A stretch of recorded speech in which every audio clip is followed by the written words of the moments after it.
Welcome to day 2 of week 1 here in Street Fighter League Japan, where we get to meet the other half of the teams competing. Vicious here with St. Cola. Now, we've had some time to assess the action from day 1.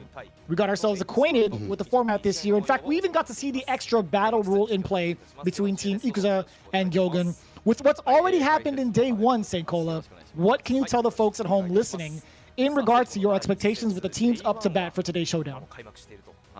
I expect this to be some of the most fire action y'all gonna see Street Fighter V style of things, because we have not only the returning winning team looking for that two-peat, but also the one that was so dominant with it, and the other teams that are looking for revenge. But before we get into any of that, we gotta talk a little bit about the rule set that we kind of got acquainted with previously, right? This is a little bit of a different team tournament than you're typically used to. We have the home and away system, where the away cats put up their players and their characters up first, and the home team gets to think about what they're going to send. As you see up on the screen, again, the away side rolls up their team members and the characters, so the home side can strategize and kind of maybe compromise and see who's going to come up first. As you see right there, the first 2 slots are best of 3, 10 points. The last slot counts for quite a bit. That's 20 points and a best of 5. And if it goes down to a draw, it's a best of 1 sudden death situation.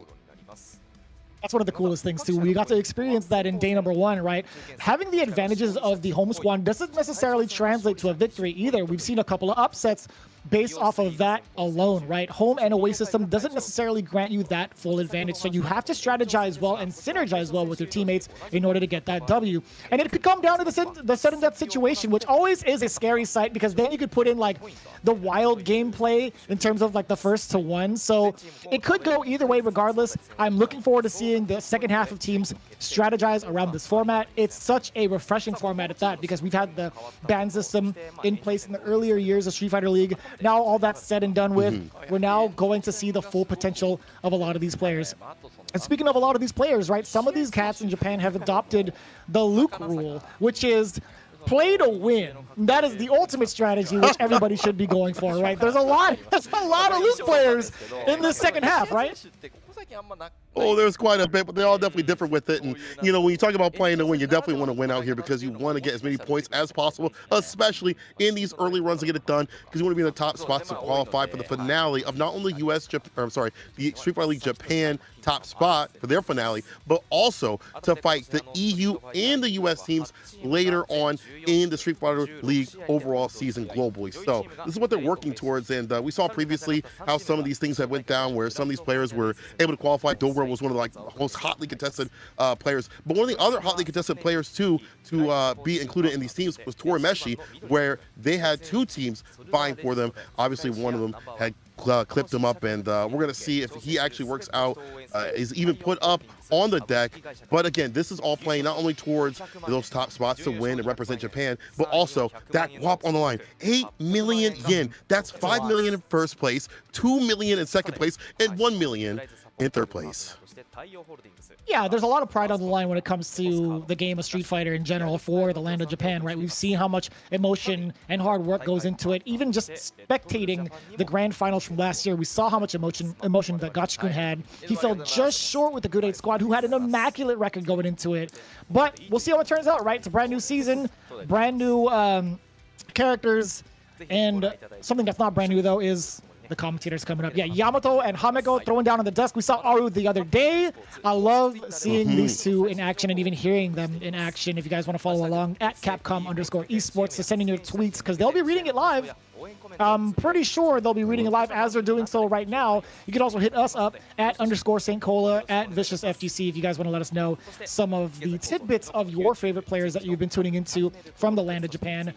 Speaking of, Torimeshi, we talked about him a little bit from the V6 squad, the current champions. They had a significant change-up with this player, the ultimate Grandmaster Dawson, who's been running Ruckshop in the streets of Ranked. Couple File Detonation is going to be their team coming up next. From the away squad, let's take a look at who it is. Of course, it's the strong arm puller. Inubashi Zangief is the one to lead the pack, coming in with G in the background. You see it. And Nauman, hailing from the hero's side, the side of the brave, rocking with that Luke. We've seen signs of Cody as well. Also, from the babyface trickster, John Takeuchi, coming back with that Cody and the pocket machine. But of course, the aces return. Urio with that Rose coming in hot. This is an exciting roster. For me, personally, I love seeing Udio back in the day. I love the Young Guns with Nauman and John, and I love the strategy in the mind of Itabashi Zangief. Quite the unique mind, I should say. There's only one who has the mind of a grappler, and it's usually him. Yes, sir, but let's begin with this next team. B6 plus FAV Gaming, the sure spear himself, Sako, leading the charge. Right behind in the vanguard, though, is going to be the genius pro gamer himself, the FG Scout, Tokido, with that loop play today. Behind the Stay Fine is going to be the judgment dealer himself, Daddy Bon-chan. And the last one in line is the sure space on Sara that we talked about. Tori Meshi coming through in the cut. Bro, look at how Dope Dog looks. Man, this team is stacked. Man. Absolutely stacked. These were the winners of last Street Fighter League, and who knows what's gonna happen now? I'm so excited, dude. I don't know if you can tell, but I'm extremely excited to see how this plays out, right? We have 3 of the 4 original members on both ends. Then we have the 4th new member to really put a wrench in a lot of the other team's gears. I want to know how this plays out. But as you can see, it's going to be Nauman first with a Luke, Itabashi second with G, and Cody with the Cody as anchor. Very interesting decision making, considering John Takahuji's previous results, right? Currently reigning from his first placement in the World Warrior series, he's been looking pretty dominant. So I totally understand him being in the anchor position, and Udio in the reserve spot. And we see Itabashi in the second place spot too as well, which I think is also really smart. That G play is something different with it, right? I feel like he takes a little bit more risk than other G players, but that character has helped like shore up his toolkit where Geef and Abigail weren't able to do so. So I cannot wait to see what's going to happen for the home side, what they're going to put up, especially when you have a loop to fight. Nauman's loop is, you know, when you I feel like every Sakura player has kind of moved over to loop. We saw Space Boy do that. We've seen quite a few other loop, Sakura players. Heck, Mina RD going to the loop play too as well. So a lot of these players that want to be more aggressive on the neutral, loop enables that. We see Nauman now in the astral plane getting his words in as well. Pretty excited to see overall who or how this is going to play out, and if he's going to stick to Luke all the way, because mind you, this is going to be best of 3 in the first 2 games, the last one being best of 5. So there is leeway for you to make those adjustments and change characters if need be. One of the biggest things that I've seen thus far in terms of Luke, right? When it comes to net play itself, a lot of people kind of are reluctant in terms of like online qualifiers to pick Luke, because you would still need to have a certain degree of execution to get the perfect frame flash knuckle, right? In fact, there was a Twitter clip I just saw not too long ago of Fujimura getting the 3 flash knuckles in a row on Birdie, and that all required perfect timing. So there's only certain circumstances where you can get that, one of those environments being in the infrastructure of Japan. So it makes sense for Nauman to go with his Luke. I wouldn't be surprised if a Sakura came out, but for this specific matchup, I think he'll be just fine. This is going to be a big test of strength too from the side of V6, throwing in Tori Meshi up front.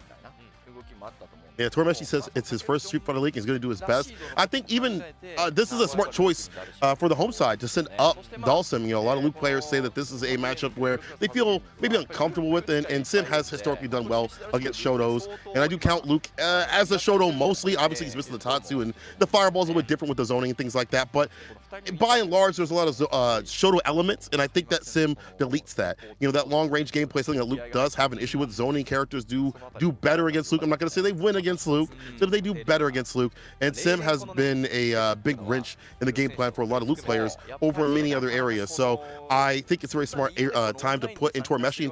Tori Meshi himself is such a squirrely player. Like, I think that other players are really active with their play when they're either on defense or offense. Tori Meshi feels like he's active all the time. I feel like he's never on the ground at all. Like, he's usually floating or, you know, jump light punch, jump back like that. But I like that kind of approach. He's going to stay away from all those flash knuckle plays. We'll see if he can stay solid against someone like Nauman, who is the EVO Japan champion. People got respect on my buddy's name. Yeah, seeing his debut with that Sakura over in Japan while that happened was actually insane, man. But other than that, I think you have a very valid point, right? There's a lot to be talked about in regards to what Luke's game plan is off the bat, right? He has to get past the pretty much trials and tribulations of the normals that Dawson presents. I don't think Fireball is going to be a big worry up until Dawson gets meter, but just talking about the phase 1 game plan is going to be kind of tough, right? I think there's a lot to be said. If you are a good Luke player, you know how to traverse any matchup. This is like the matchup to be tested on, right? I think Dawson does present a good amount of problems to Luke up until Dawson gets hit and is placed in the corner. That's pretty much it. Yeah.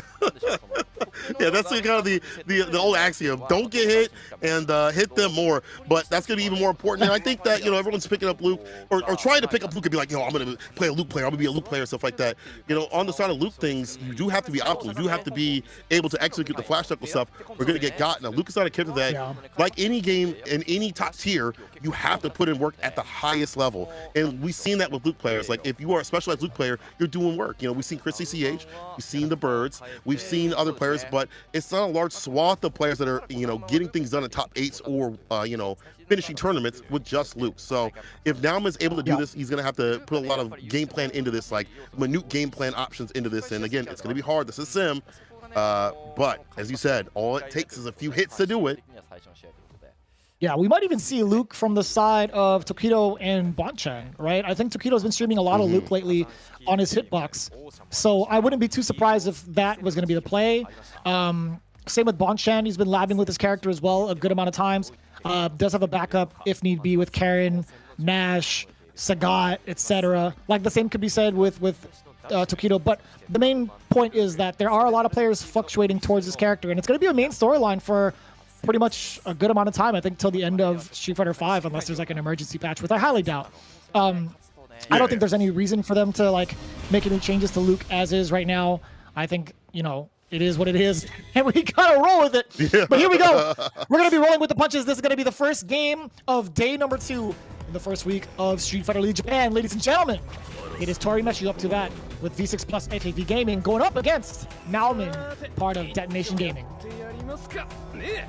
Let's get it. I can't wait to see how Nauman approaches this matchup. I've seen how other Luke players do. I want to see what Nauman's tech is. But for Meshi, no stranger to the danger, has been a big CFN monster and doing a lot of work on your favorite players. Look at that. Backing away, but careful of that medium punch. That is the party starter. He's doing a good job of just slaying out the medium punches on his own and the medium kicks to keep him at a distance. Yeah. Nauman was taking a couple of risks there earlier. He was trying to throw out the roundhouse to counter hit Dawson to get that priority going, but how much damage did he take to even like get to the point where he's at now? Let's see if the risk does meet the reward. He's skilled too. Trying to find an opening on some of these techs, but right now Tormeshi on the defense. Reversal off in the corner here from Nauman, but answered back is Tormeshi. He's at one more hit. Oh, the block though.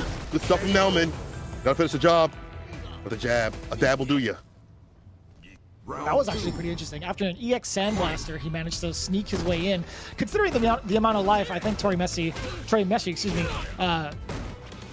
had the right idea. I mean, like that was totally fine. I don't think he would have died for one big counter hit combo. I might be wrong, considering how much damage Luke actually does. But again, finding the right timing to contest with the crouching jab. He's been harassing with that crouching jab, and it gets so much more reward, right, than other characters. Being able to leak into the target combo, here's the size for Meshi. Look at that, so squirrely, out of the corner, knowing that you don't want to be there. No anti-air, though. Big jumping off the backboard, there's a lot of damage dished out. This is exactly what the Luke player wants, just to find these right moments to shine. And the B skill, too. Let me put some respect on my man, Nauman. He had utilized that earlier in round 1. That same similar sequence, but I think there was just a lot more potency to it considering the life deficit that Tori Meshi was at. Ooh! Eating so much damage. That's with that medium kick, able to stock up with the B skill in between that sequence. That means that there's a lot of mental stack from Nauman to allow that. Falls to the fireball, actually able to stay fine. Yo, the fireball's still there and get all the hits for Meshi. Staying optimal. Tori Meshi is definitely squirrely. Like, he went for a double teleport sequence. Does get a light sequence afterwards as well. Nauman is cooking up. There's only going to be like one touch. I think if he gets a significant trade during a fireball, I think that'll be pretty much it. The side switch? What was that? he tried to do. I wonder what he tried to do. Torimeshi went for the bait route, like teleport into the jab is going to be whiffing, right? He could go into a throw or even a low right afterwards. I think it caught Nauman pressing a button, but I didn't see counter hit. Maybe he's, I don't know. It could have been like a movement issue, but at the same time, it was so hard to tell. I didn't see the words counter hit on the screen, but either way, Torimeshi does get the first game. I won't say like super convincingly, but I will say like, 2-1. It's a pretty good start. Yeah. A very good start here from Torimeshi. And we talked about that squirrely play, and that came definitely into play to stay away from what Nauman wanted to do. And you see that, as you have pointed out, Nauman fishing with these crush counter buttons, these heavy buttons, trying to get a buffer going, maybe into chaser, into like the flip, the overhead. But it's just not enough. I do like the choice for the V-scale for the tech and things like that, but all this is not enough to take down someone like Torimeshi. And I wonder if we're going to see a switch. I don't believe any of the other characters that Nauman has are enough to do it, so maybe a switch in terms of V-skill. Oh, sticking with it. Need a second. Yeah, I don't know. I feel like having the V-skill 1 installment could be a big threat, but I think the way that Nauman wants to play, like he wants to stay close to Dawson. And I don't think there's going to be a significant time for Luke to even let up on pressure with charging up that V-skill 1. More often than not, I think he wants to keep Dawson guessing with V-skill 2 with the threat of either a normal, a throw. Oh boy, not with that though. A little bit of a mistake right there. And again, now actually never finding the activation off the medium kick and the walk up throw. And this is that corner pressure that you were talking about, but the side applied and denying any of that corner positioning. Hold up in front, the mix and the jump medium punch to do it with the float. Sheesh. This is so tough. This is the 34th ranked Dhalsim, the Warlord Dhalsim. I said Ultimate Grandmaster earlier. Please let me fix my face. The Warlord Dhalsim playing off against Nauman, who's just adopted has just adopted Luke in his arsenal. Right? This is a tale as old as time. You have a character, you have a player who's been navigating a character for so long versus a very solid, fundamentally sound player rocking a character that has been only released for about like a year. Or less than a year. Right, you definitely don't have enough time. The game plan. The fadeaway though, now I'm starting to wake up a little bit, drop like volume, activation off the EX Fireball. Hold this back though. That's not enough to do it. You heavy kick, but that'll do it with the next throw. Now I'm able to clear it up just a little bit. And some of that actually came from a little bit of matchup knowledge finally from Nauman, using that EX slap rather than that armor to get through some of these limbs. But he has to be in like that mid-range to let that commit with it. We'll see if that strategy pays off again, right? That's such an expensive strategy to utilize, but if you get that knockdown, it makes it so much worth it. I guess so well worth it, I should say. But as it stands right now, Torimeshi doing a great job of keeping himself out of danger, right? Doesn't even want to be a part of any of the mediums that is thrown out by Nauman. This is going to be so powerful for Torimeshi. Just out of there. Doesn't want to overstep his boundaries. Jump in. Finally comes through from Nauman. Aerial approach has definitely been checked. Not as much as we'd like to see from Torimeshi. And the wake up base god Agni did it with, there's a throw. Of course, Nauman knows. He kick keeps it meaty. He's got bar to bumper activation, but Torimeshi shoots first. Pretty fortunate for Nauman. I think he was just going for the throw regardless, but I don't think Torimeshi is going to be too worried about that at all, right? Oh boy! Not going to be dead yet. Oh! With the reset. That was nasty. Right in the B skill with the throw, or detect the throw. That was actually pretty scrambly, right? Like off of a normal hit off of V skill 2, you don't really get a continuation. But it all came down to like having that V trigger stocked up, right? I think that was an excellent choice for Nauman to pick apart when Torimeshi wanted to throw a normal out using the thermobaric. That's pretty much his green light to go in. I think it was a very well utilized from the side of Nauman. Did a good job of reading the template of the normals every so often with a jump in and making it count when he puts him in the corner. That's been the tail of the tapes, I think, as this match goes down. And now the jab, counter hit. And again, when those hits come through, they hurt. Especially with Sim, lower amount of life. Down to the dash in though. And Torimeshi taking a huge risk. Like Nauman went for a meaty throw, then back to another meaty, but this time, actually no, maybe delayed it just a little bit. But Tori actually woke up with a normal. The last instance he was up, but now it's going to be all Nauman right now. Back to back, actually, from Torimeshi, firing back with his own V trigger. What a call out with the flash net. Got the V trigger. Now Min, waiting for him to come down. Able to get the clip, the B skill, and looking for Tormeshi. Yo! From downtown, able to sling out that enhanced EX Fireball. Careful. Yeah, he would like to. Ah, never mind, he's fine. The jump back jab. Who's on the roof with the scope, bro? You can even hear the players. Oh man, that was so close. I mean, it's bound to hit you at least once, right? The Yoga Sniper jump back jab, it's bound to hit you at least once. You can see Nauman trying to contest, like he's trying to preemptively get a limb with that crouching heavy punch a couple of times. And that's looking a lot better for Meshi. Put on the ground. Nauman rules with the medium punch. Gets the counter hit off the back medium punch. One more good sequence should get that stun. Be a reversal, but he's still caught in the corner. Oh no! Almost done and done. The walk up throw, and that's a wrap. We're going to final game, final round. More than enough damage. You know, we're starting to see some cracks in the armor. I think there's a lot of information being given to Nauman when it comes to Torimeshi's defensive options. I think there's a lot to be said in regards to when he wants to delay tech and when he wants to press a button. Yep, Nauman sensed it. He knows exactly what to do now. On the hunt, you should, if you put him back in the corner, okay. This is gonna be enough, probably? Yeah, but why do I even ask? Why do I even ask the question anymore? What's the point? What's the point with the damage that is done? Luke gets it done out here. Nauman getting that win. Ooh, I see you, Evo champ. I was a fool, Saint. Every time I ask that question, I know it's gonna happen. It's like the reverse James Chen curse, dude. It's like, this isn't gonna kill, but it is. You're giving like, them you know?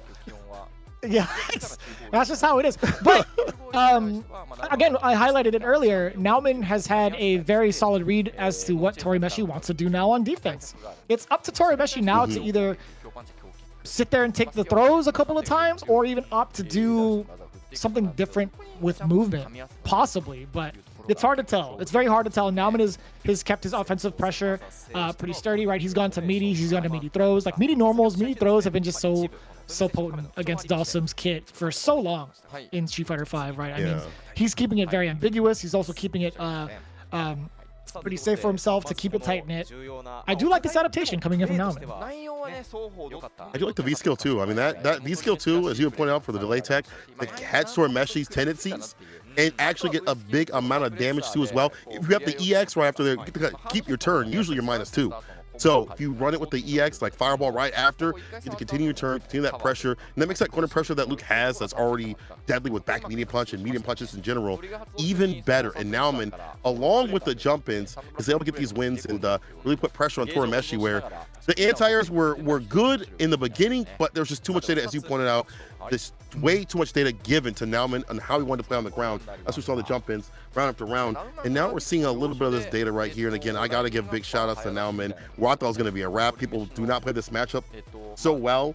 And going into the data, the anti-airs were looking really good on both sides, but actually more on the side of Nauman. You see the anti-airs were lacking and slacking on the side of Torimeshi. That was a big part of that demise right there.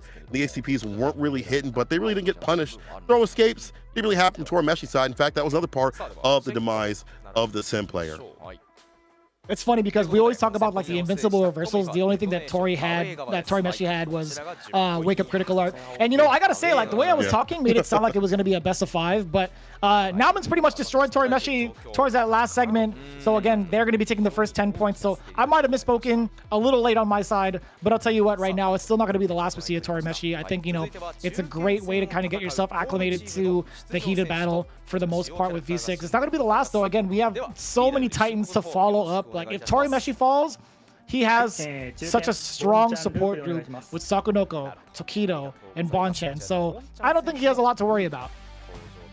I think he'll be more than okay with those other players in play. And I think going up against, you know, the Itabashi or the Zangief or the whatever he may throw grappler-wise, never mind. We've actually got confirmation that Bonchan is coming up to the plate. Now, Bonchan, we all know about Bonchan. That's an Evo champ. He has won multiple tournaments, very dominant player.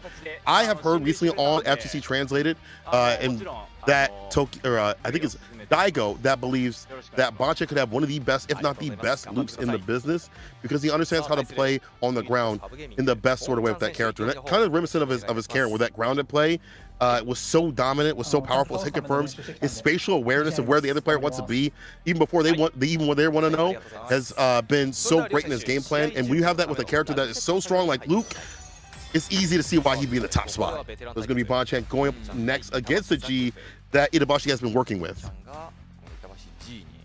And we kind of prefaced this earlier with how many people have been adopting the Luke style, Bonchen being one of them in a very good way too. I think, you know, you have a very valid point in regards to like how strong and powerful his ground game is. That's just been his patented way. I think, you know, we talk about a lot of different players. Even Tokido has had his own way that he's talked about on Twitter. He's like, this is my way. That, by the way, was super sick. Bonchen has such a firm understanding of how to play the neutral and how to get the opponents to do what he wants more often than not. I think there was an excerpt or some sort of conversation that he had with Daigo when they were playing games together. He's like, you know, your reads have been like above average at like at a superb level for so long. You should really consider like playing XYZ character.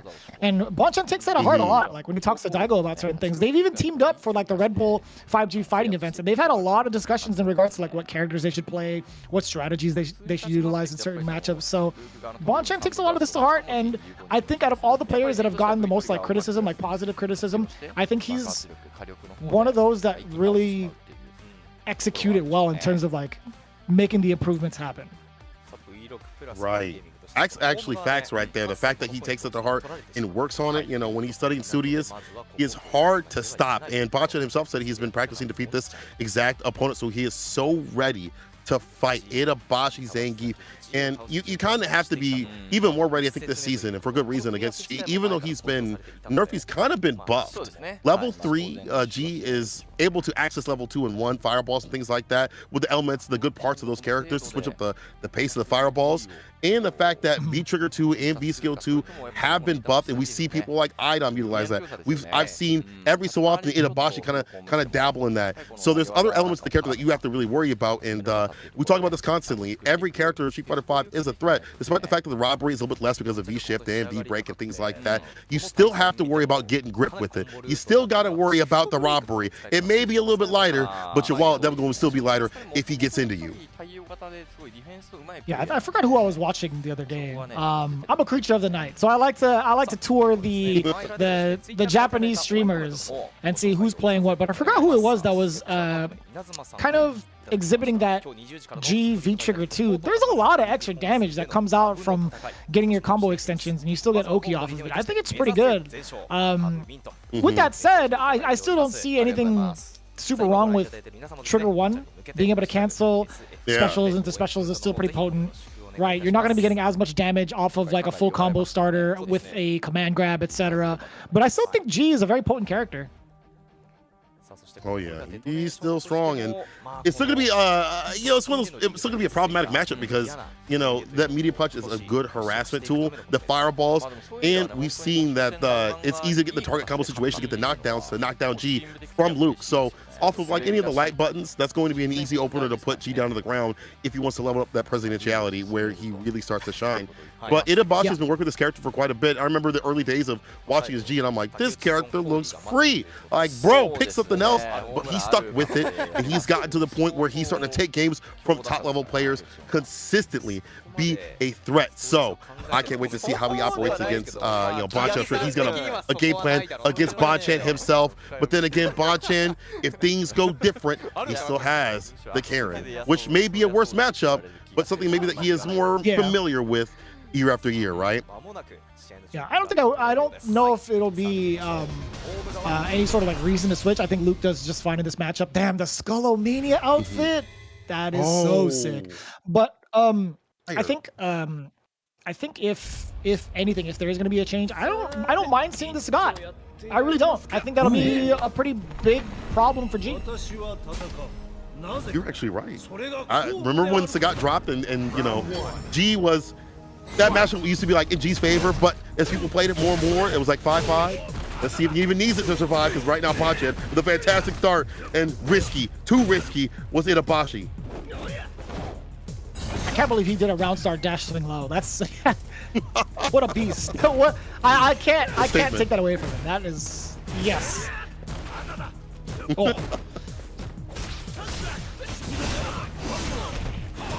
Oh, we talked about those bufferable normals, right? G having some of the best ones, standing light kick, but this time it was the ways of crouching jab, also pretty useful. Damn on the side of Luke. Able to route it back just like that and avoid the robbery. Knew that there might have been a command grab or a normal throw in between and hit that jab. Bonchan is just so aggressive, but again, understanding what the other player wants to do to get his wins. He understands, oh, you want to do this. And again, it feels like it's before the other person even knows.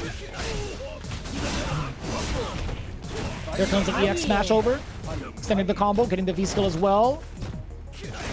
I love how he's keeping the threat alive of either the frame trap or the command grab by the light string starter to kind of get Bonchan used to. Oh boy, he's used to nothing actually. Getting a huge hit confirm out of the corner as well off the low medium. Right, the right space in place for that fireball, so it's not punished. So be careful with that, but Bonchan knows the distance with it. And now, Itabashi looking for that right sort of activation. Like, for this activation this season, you're definitely looking for more of that corner carry to act that corner pressure. It's not about the robbery and the damage that you can dump out. It's about putting them in the corner, and Bonchan is trying to avoid that much as possible. He's so down bad for the down back, not trying to get open up like that off the low. But a tough situation, right? Itazan has taken a lot of beatings from taking a lot of risks from the first round. But, oh boy, the swing under, I mean, it had to come. It had to come eventually. Like 9 times out of 10, even Bonchan was shaking his head. He's like, you know, I should have seen this coming. He had a full V-trigger loaded. This is a very common route for G players. Activation. Oh, that's plus, and it is on pressing when he shouldn't. The back medium punch, plus, and Bonchan able to take it off that positive situation. Real dominant play right there from Bonchan to not get robbed. And I love watching players avoid V-trigger robbery that we typically see, you know, talked about on Twitter. Oh, how do I deal with this? How do I deal with that? You know, when it comes to Street Fighter V, is Bonchan looking for the gaps and stopping things before they even start. Either like, you know, with crouching jab or understanding that maybe Izan wants to go for a throw. He decides to have to do something different in terms of. It's so hard to even think about what he wants to do differently because Bonchan is playing so dominantly, just in general. Yeah, I think when it comes to offense, Bonchan has been the winner over and over. But I think, you know, there's a lot to be said with how Itazan wants to play, which we haven't seen yet. I want to know when the command grabs are going to come out. I think that's like one of the biggest trademarks that he has, right? When it comes to Itabashi, we talk about the grappler style, we talk about the command grab style. We want to see that utilized a little bit more.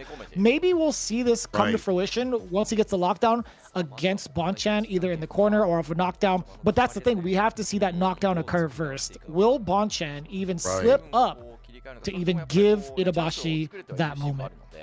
It's gonna be hard, and even when Bonchan's not slipping up, and even in the neutral, you have to worry about the sandblast.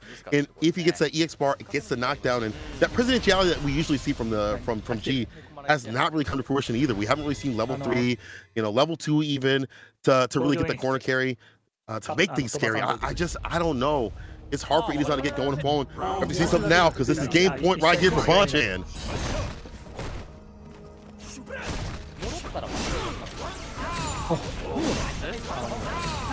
And I love that. Yeah, the stopping power of standing light kick.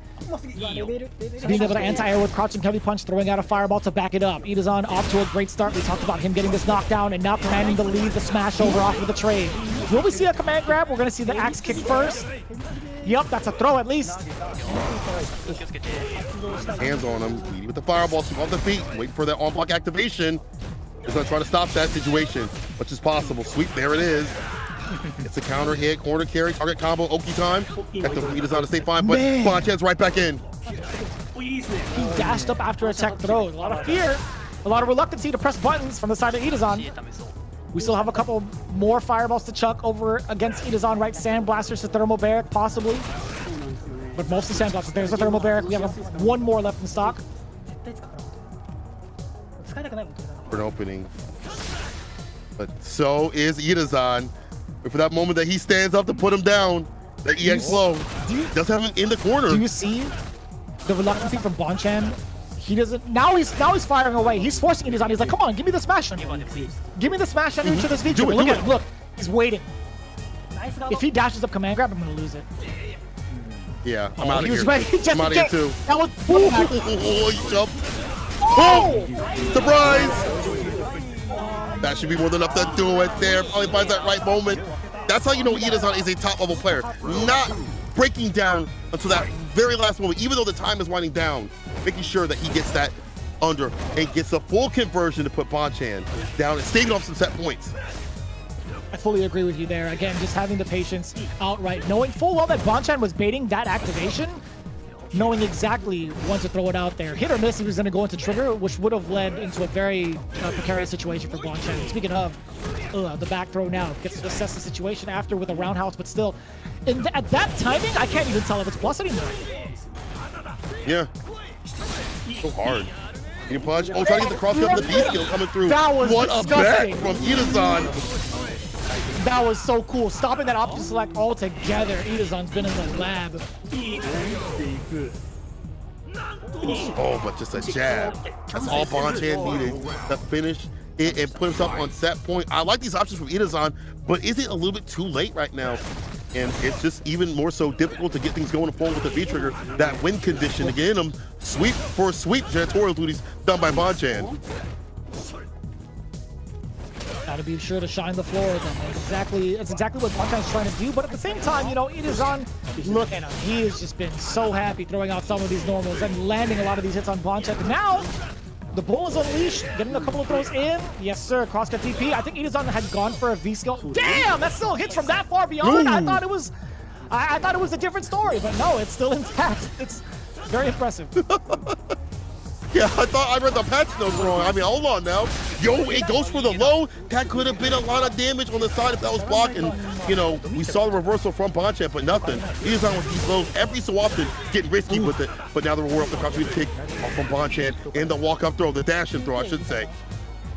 This is dangerous territory. Bonchan, he's backing off reluctantly. He sees the two bars fully locked in with Itazan. If a smash low connects, he's pretty much dead. So that's why he's so reluctant to press a button. He's creating that space. He doesn't want to be put in the corner, though. Look at him. Look at him. Watch him. Meticulating on his movement. So meticulous in terms of what he wants to do. Thermal bear. Ooh. But that last hit on wake up put him back to sleep. That's Bonchan getting the win and defeat for Itazan.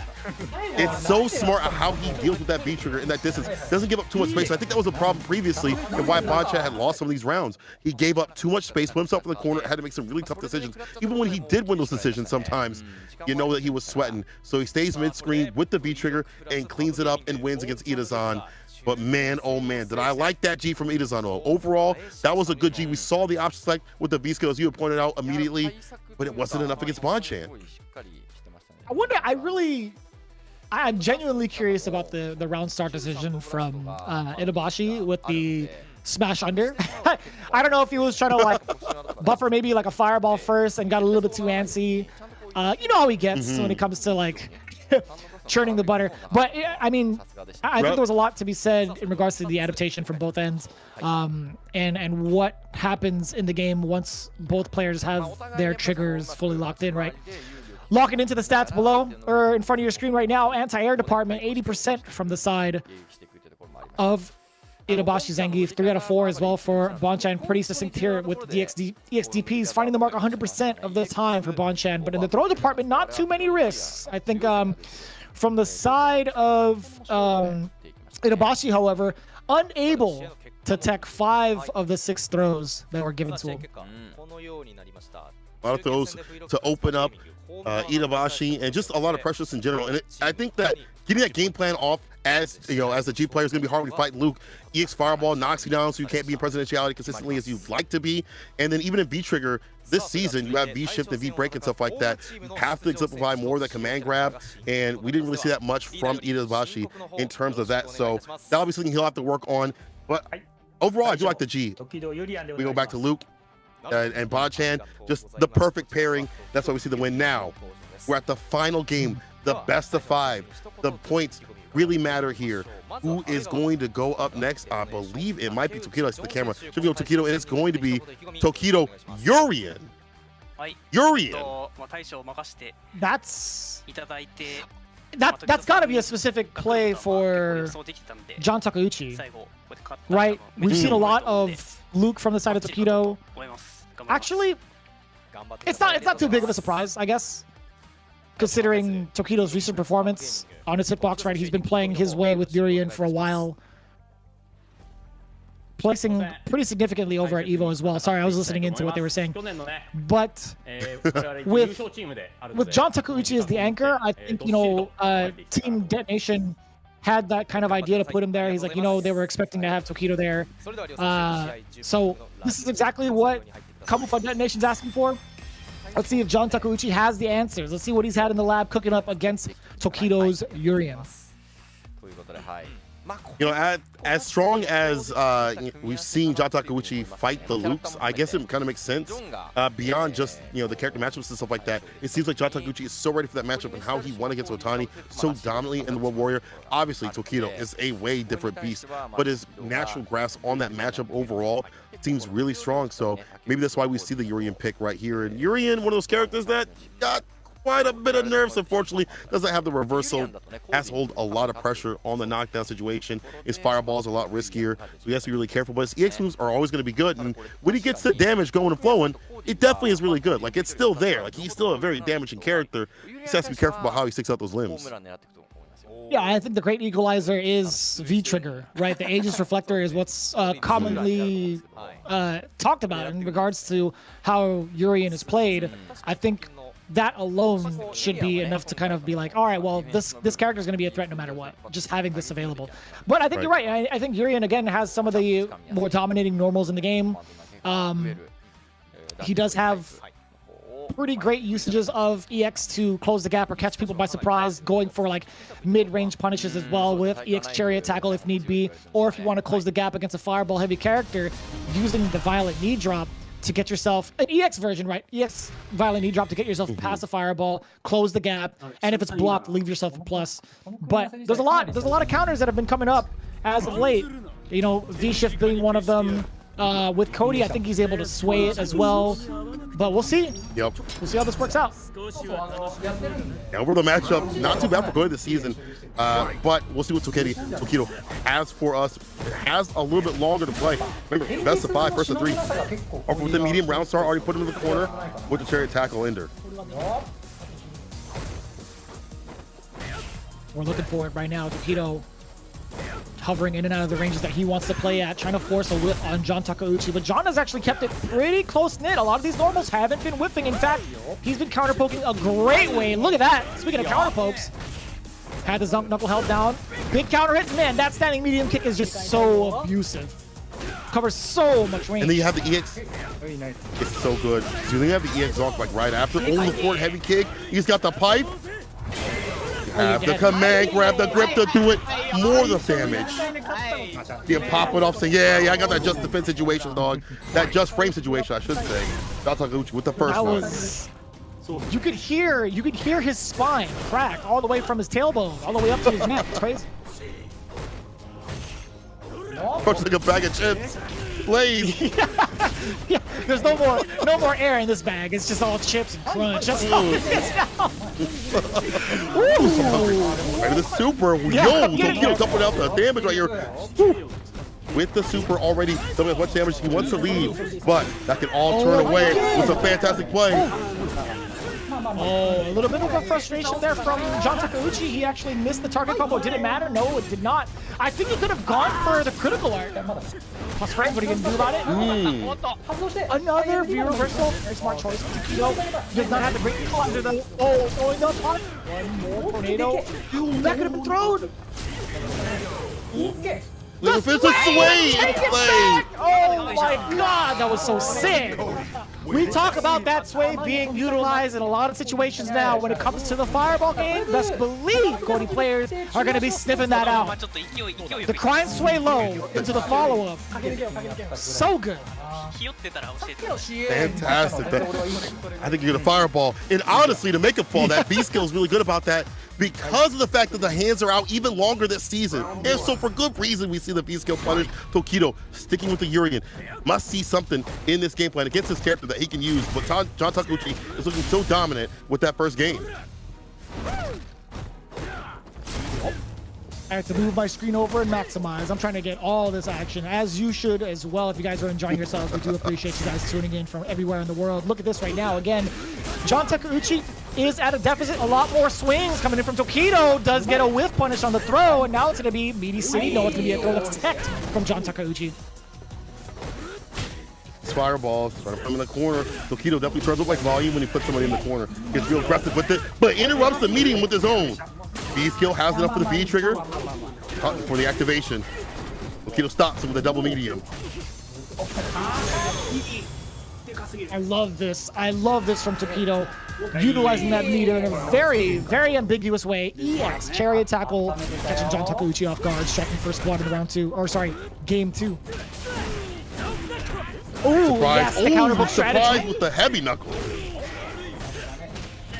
I love that anti-air decision there from John Takeuchi. Oh, what? My God, the damage output. This guy swings like a grown man. Faces taxes. Eats vegetables. John Takeuchi. He gets to roll the streets because he pays his taxes? Okay, gotcha. It is the mayor right here. It is clear that he is dumping out the damage. Bro, I have not seen damage like that. And I played the character. Crush, but didn't get the follow-up, but still, John Takeuchi taking the better of this. EC drop does do well against maybe Fierce and Crouch Fierce if he's with him. Oh, yes. He's caught Tokido off guard with that forward roundhouse a couple of times over.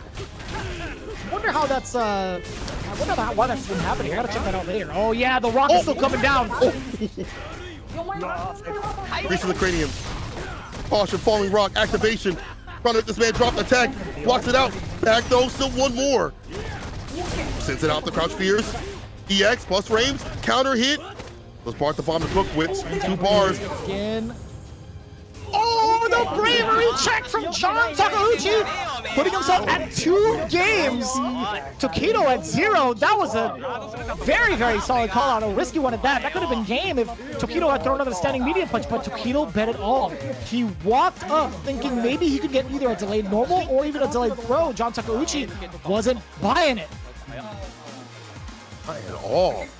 That is actually wild because you're thinking about so many things from Urien that have that at that distance, like the medium punch, crouch medium kick. You got the long limbs. But in the end, is John Takeuchi up 2 games, and I believe we're going to the character select screen. Possibly, maybe to either chill out or change the pace and character so we can change up what he's doing, because honestly the Urien is not getting the job done. The B trigger hasn't been really a big pain point. I mean, it has been taking some damage off, but the situations after haven't been enough to seal the deal. The neutral is definitely in favor of John Takeuchi right now.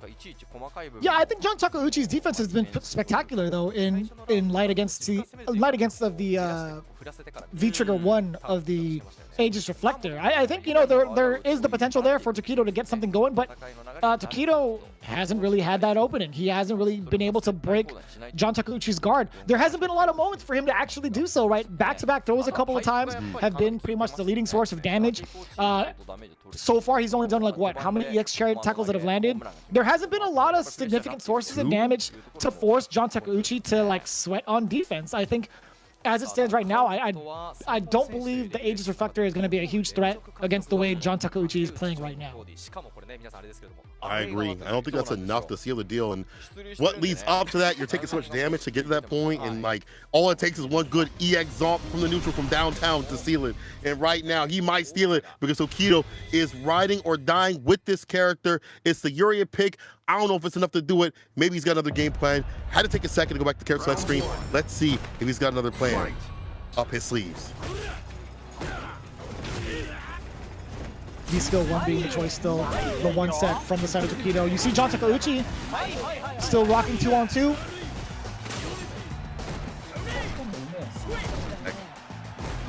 Gonna be with the fireballs. Tokido up in the corner. Scaling him up. EX Zonk. Heavy addition. Thrown out. Plus frames after that. Yeah, he's trying to force a V-reversal from the side of Tokido as well. Tokido's not buying it. That could have been low forward into trigger. John Takeuchi was well aware of it. The rough knee kick still finds the mark from that far. The back throw to seal it. John Takeuchi is looking at match point now. So dominant. Even like not forcing the V reversal, like forcing Tokido to jump so we can get like maybe a heavy dropping for an anti right there. Again, been doing so good, but here's the EX, carry tackle, and now the F off the 3-piece and the throw. There you go, Tokido with some more pressure. The challenge for John Takuchi once again on wake up. Now the activation.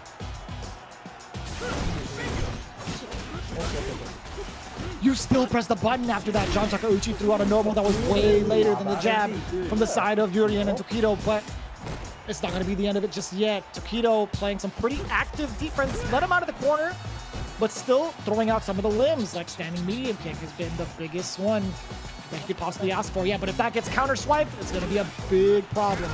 Ooh. I get knocked in the middle with it. Only needs a little bit more crouching light kick, crouching light punch to seal it. And he knows it. Pipe off the table. That means anti-airs are back on the menu for John Takuchi. Oh. Buffer with the low, rough stuff. And the walk-up throw. You in the corner, bro. Oh, that's going to be huge. Yeah, John Takeuchi actually, he shrugged. He shook his head. That standing light kick could have led to so much. Let's stay about that for a little bit longer. Here's the EX on. Oh, that's huge. Man, Tokido went for it again. That was such an expensive blow up. Just get more damage points, you know, more access to damage in some of these points besides just EX chariot tackle. I mean, that's been a good party starter, but he's more. That crouch medium kick wasn't able to get the medium punch right after. He's in close range for it. Oh, yes, a big buffer tool there from John Takeuchi, stopping Tokido as he tried to move forward, but now Tokido jumping backwards, putting himself in the corner. I think he's trying to bait John into getting this back throw going. But John's not going to be susceptible to that. Here comes the mix. Defense has been immaculate from the side of John Takeuchi. You pointed that out before, how he's able to stave off that B trigger. There's one more in the tank. There's the EX. When you get side switch, yes sir, put him in the corner.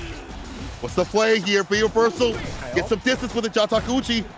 If you can get some bar going and flowing, that's that EX song. Heavy addition to ceiling, interrupts the EX. Medium and the EX connects with the song. John Takeuchi, 3-0s.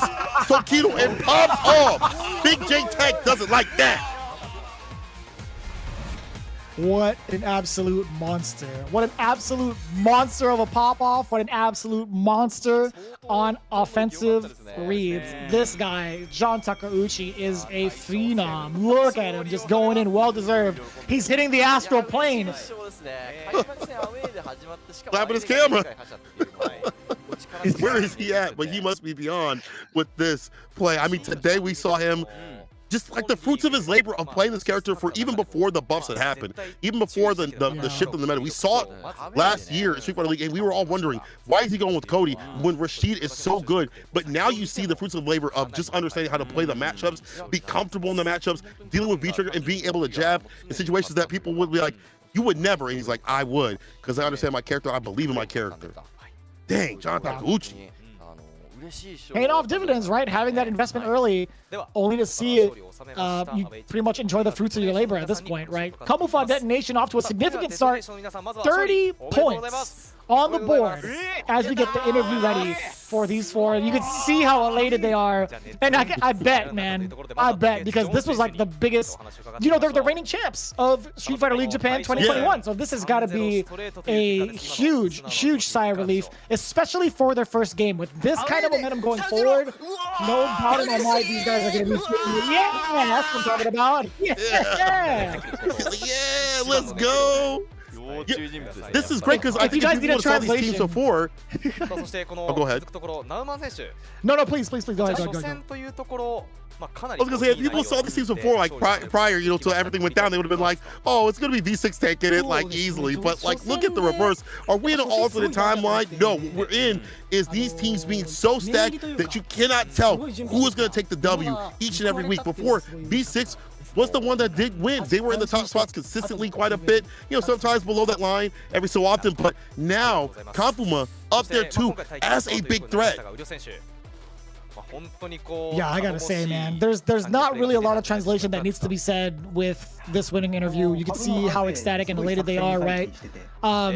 Being able to be on the away side, getting counterpicked, and still walking away 3-0 against one of the fighting game gods is something to be super ecstatic about, right? It's really well solicited.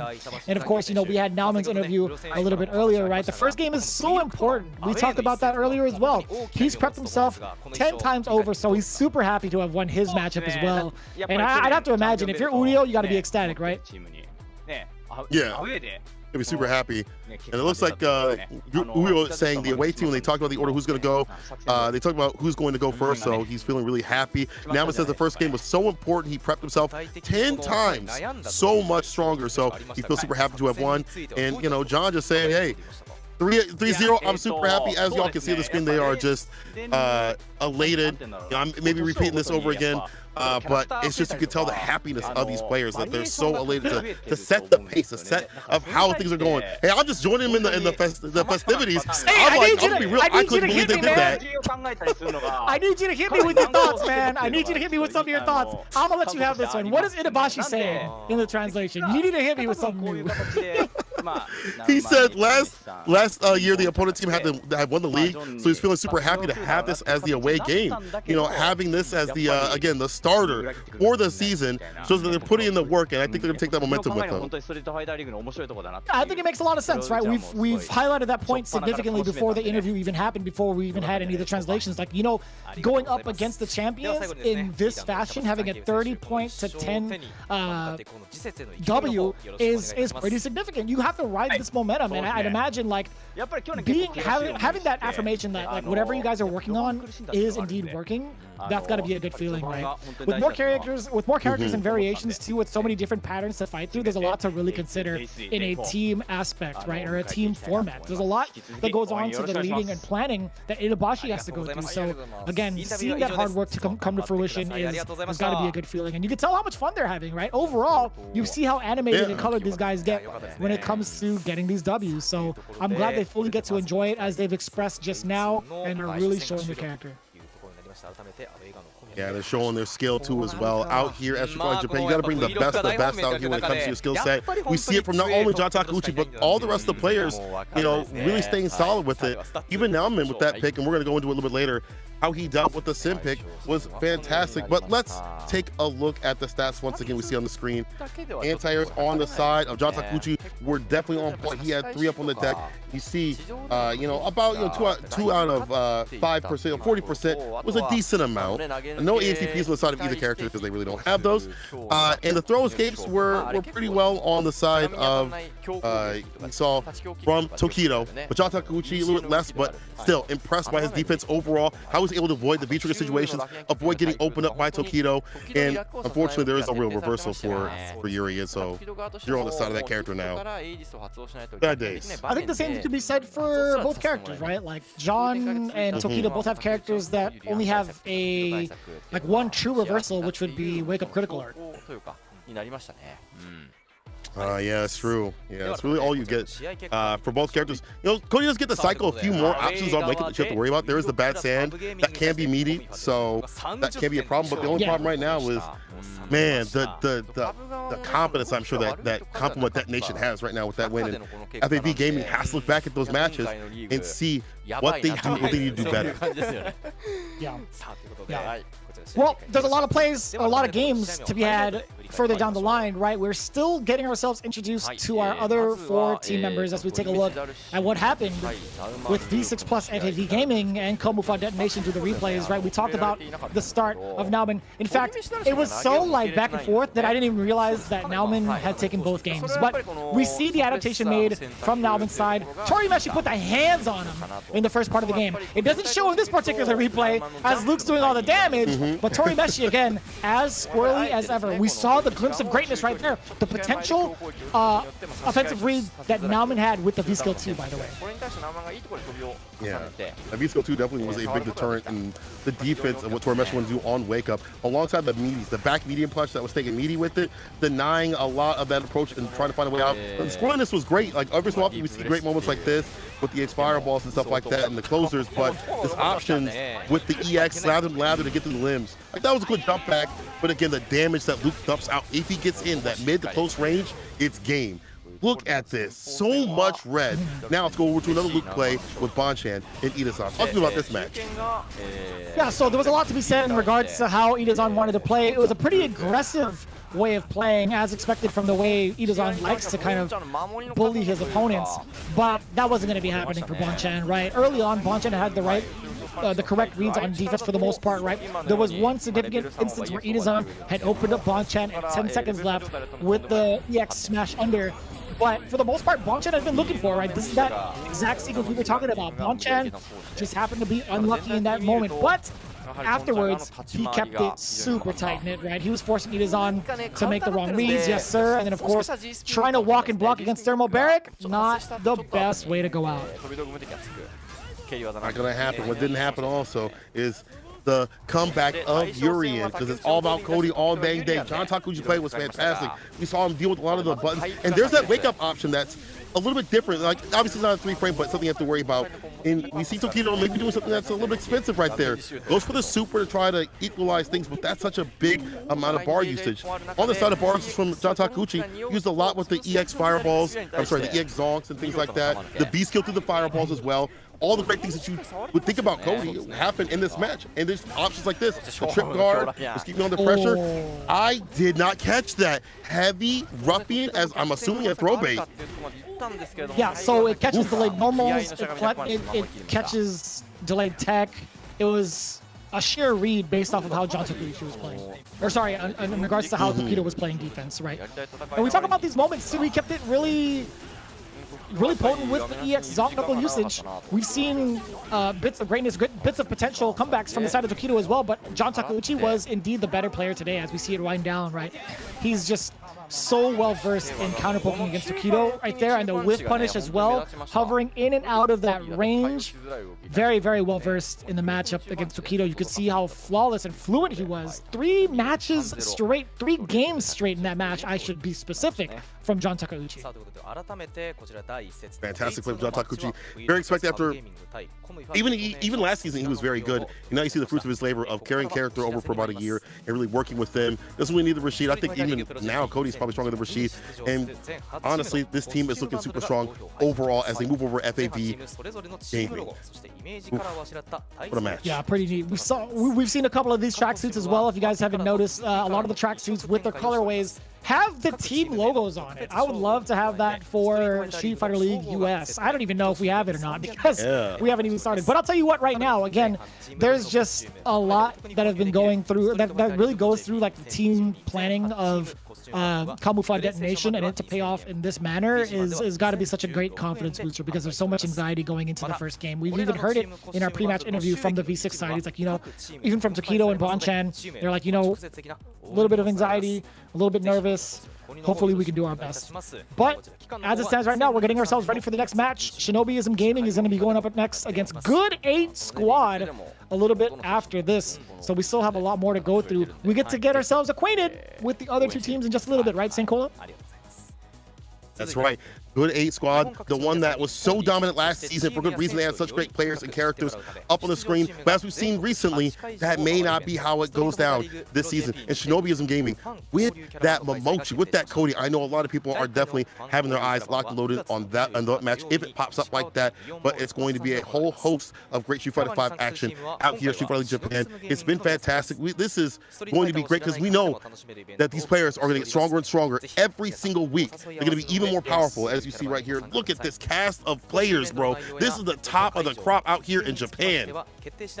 Yeah, it's pretty neat. It's really something that we've both been looking forward to for a very long time, right? When we talk about the pillars of the community, pillars of high-level gameplay, this is it right here. And that's just, it may be an opinion of mine, but I think a lot of players would back that up as well. I think right now, as it stands, this is a great way to kind of show out what the potential of Street Fighter V is in its current state, and I think everybody's done a great job over from the Capcom side in making sure a lot of these characters are viable. We see a lot of that in the CPT alone.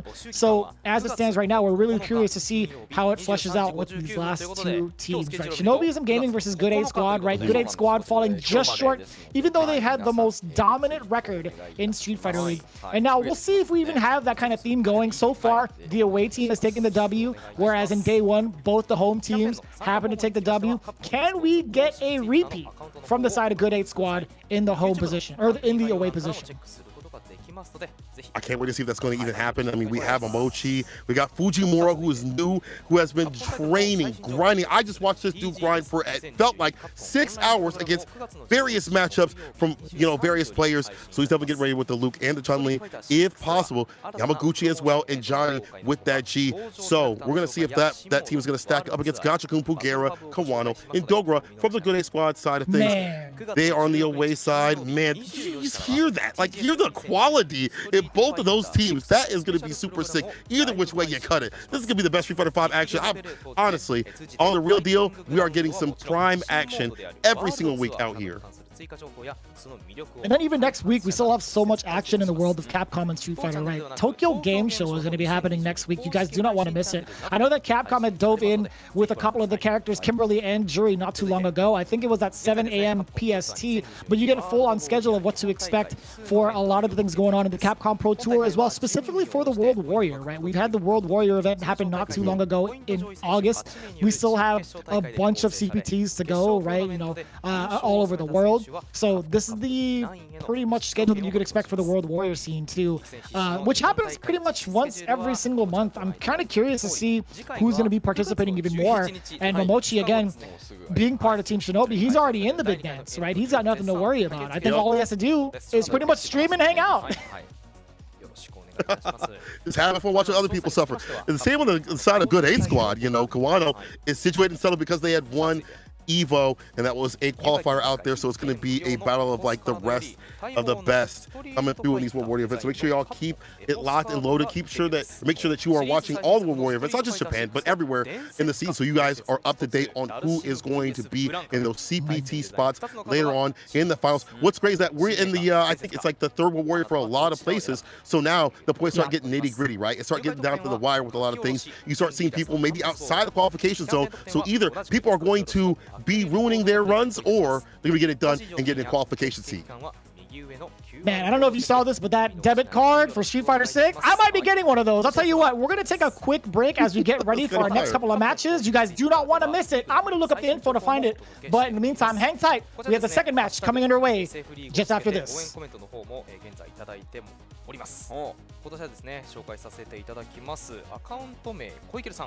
今年も選手皆さんを応援できることがとても嬉しいです。今日はグッドエイドスカットの本戦リーグ初戦、次の一戦ですね。誰が出るか、どのキャラが出るのかワクワクです。4人の和気あいあい感が大好きです。目指せ優勝、頑張るとコメントいただいております。ぜひね、皆さんも応援しているチームや選手に向けてこのハッシュタグ SF リーグで応援コメントをつけてツイートしていただければと思います。こちらでもご紹介をねさせていただきますので、どしどしよろしくお願いいたします。お願いします。そして改めて YouTube、Twitch、今ですね、皆さんがご覧いただいているチャンネルの登録、Twitter のフォローもよろしくお願いいたします。さあ、この後はですね、試合準備のため一度インターバルを取らせていただきます。再開の予定はですね、21時の17分頃を予定しております。この後は第1節の Day1 のマッチ2、シノビズムゲーミング対グッドウェイトスクワットの対戦の模様をお届けいたします。それでは一旦失礼いたします。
じみたくなっちゃうだろう。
さあ、ここからはマッチ2の模様をお届けしていきます。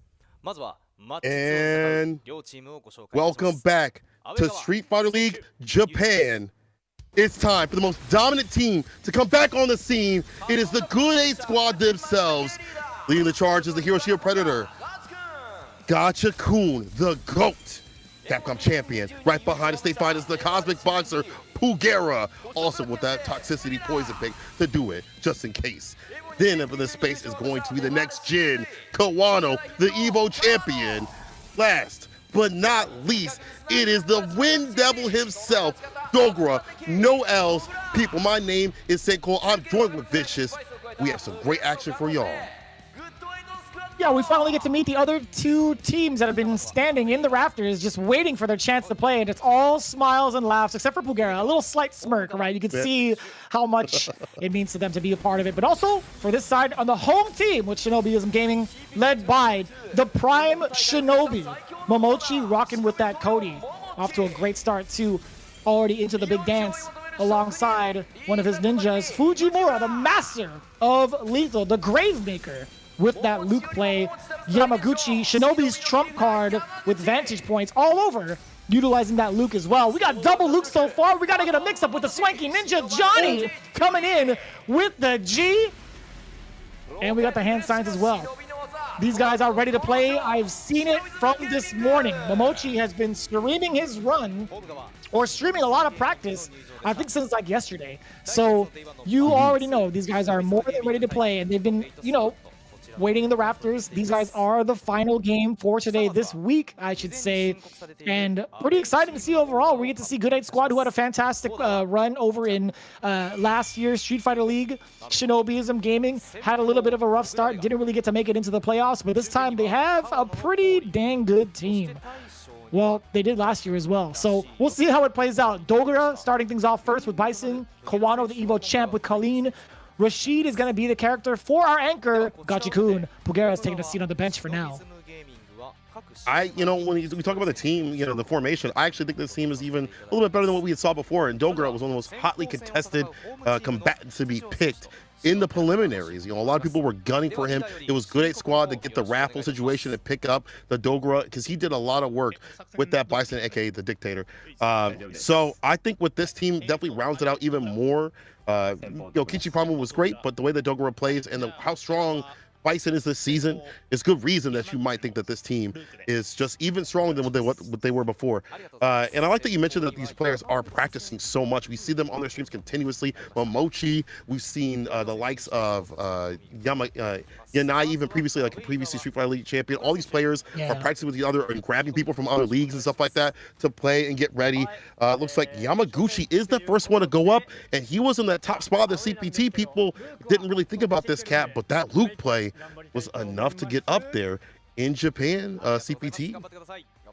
Yeah, got himself a 13th placement. Not too bad, considering everybody else that was a part of that very, very stacked tournament. It's always stacked in Japan. I don't even know why I say it's stacked, because it's pretty much redundant. It should be automatically assumed. But Yamaguchi going up first against Dogura. This is going to be quite the matchup, right? I don't know exactly how much experience each have against each other, but I imagine it's enough to consider, you know, them putting Yamaguchi up first. I would love to know firsthand to hear like what the decision making was behind it, because again, you get to choose who to counterpick what in regards to like how they're going to play out. So Yamaguchi, the last time they played against each other was like back in 2021 for the third Japan qualifier. It went to Dogura 2-1.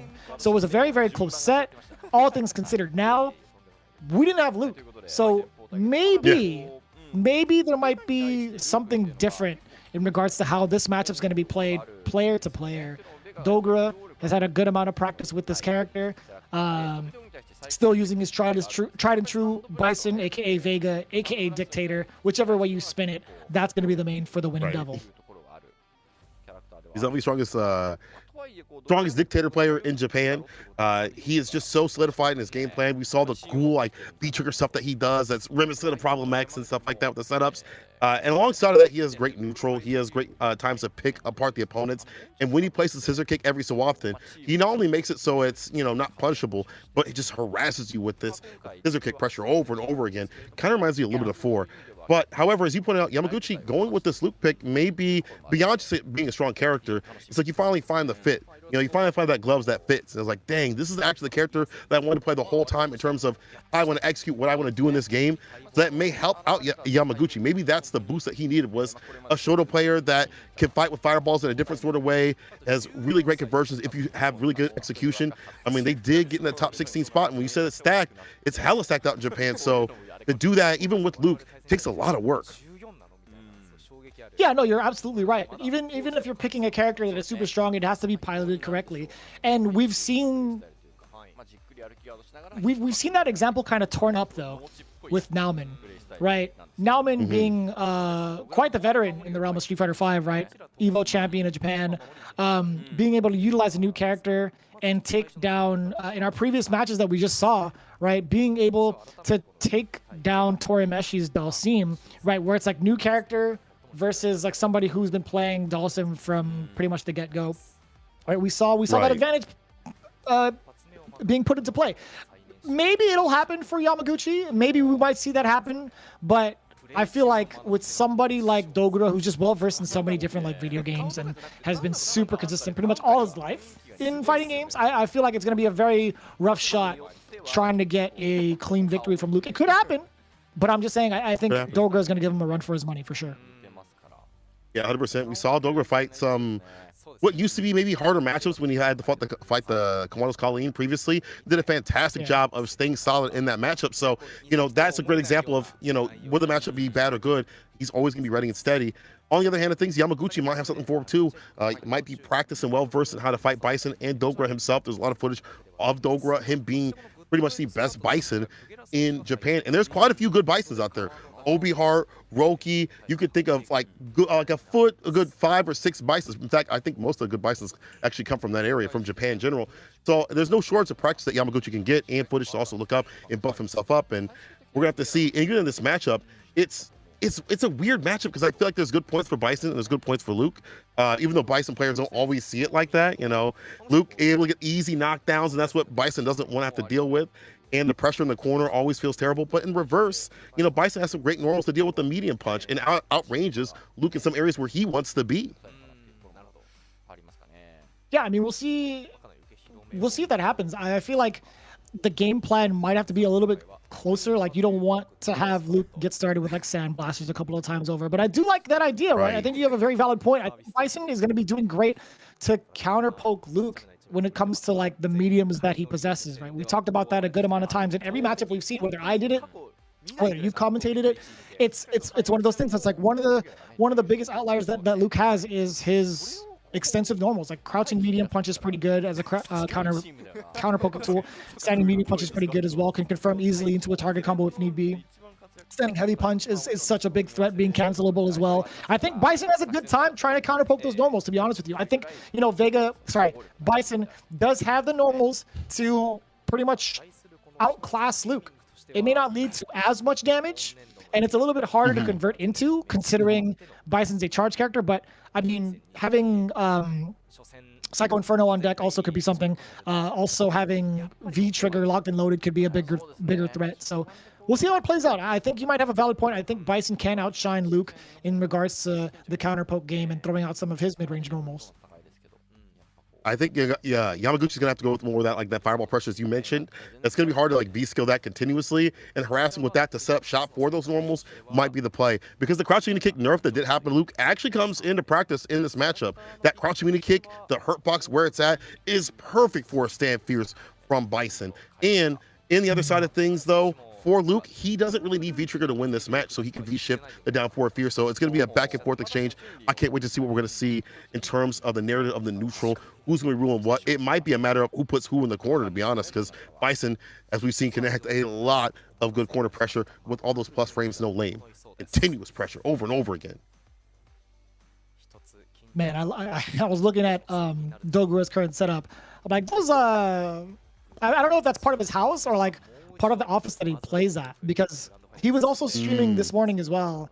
I don't think he was practicing per se, but he was streaming is all I'm going to say. He was playing a couple of games, but I think there's a lot to be said in regards to like exercising your mind in fighting games in general. Like no matter what you play, it gets you ready for the competition, because there's so much you could learn from fighting games in general that you could apply to other fighting games as well, in terms of like fundamentals and spacing and movement, etc. Like how you approach certain matchups. It keeps your brain pretty much going. So with that in mind, I wouldn't be surprised to see how ready Dogura will be for a brand new Yamaguchi with Luke. Here we go. Game number 1 between Shinobiism Gaming and Good 8 Squad. Oh, counter poke already with the immediate button and the knockdown and the throw. Already a fantastic start from the Wind Devil. Despite not having the best walk speed. Damn, that was a decent whiff punish. It was a sandblaster, be it that, but it was still pretty cool to see.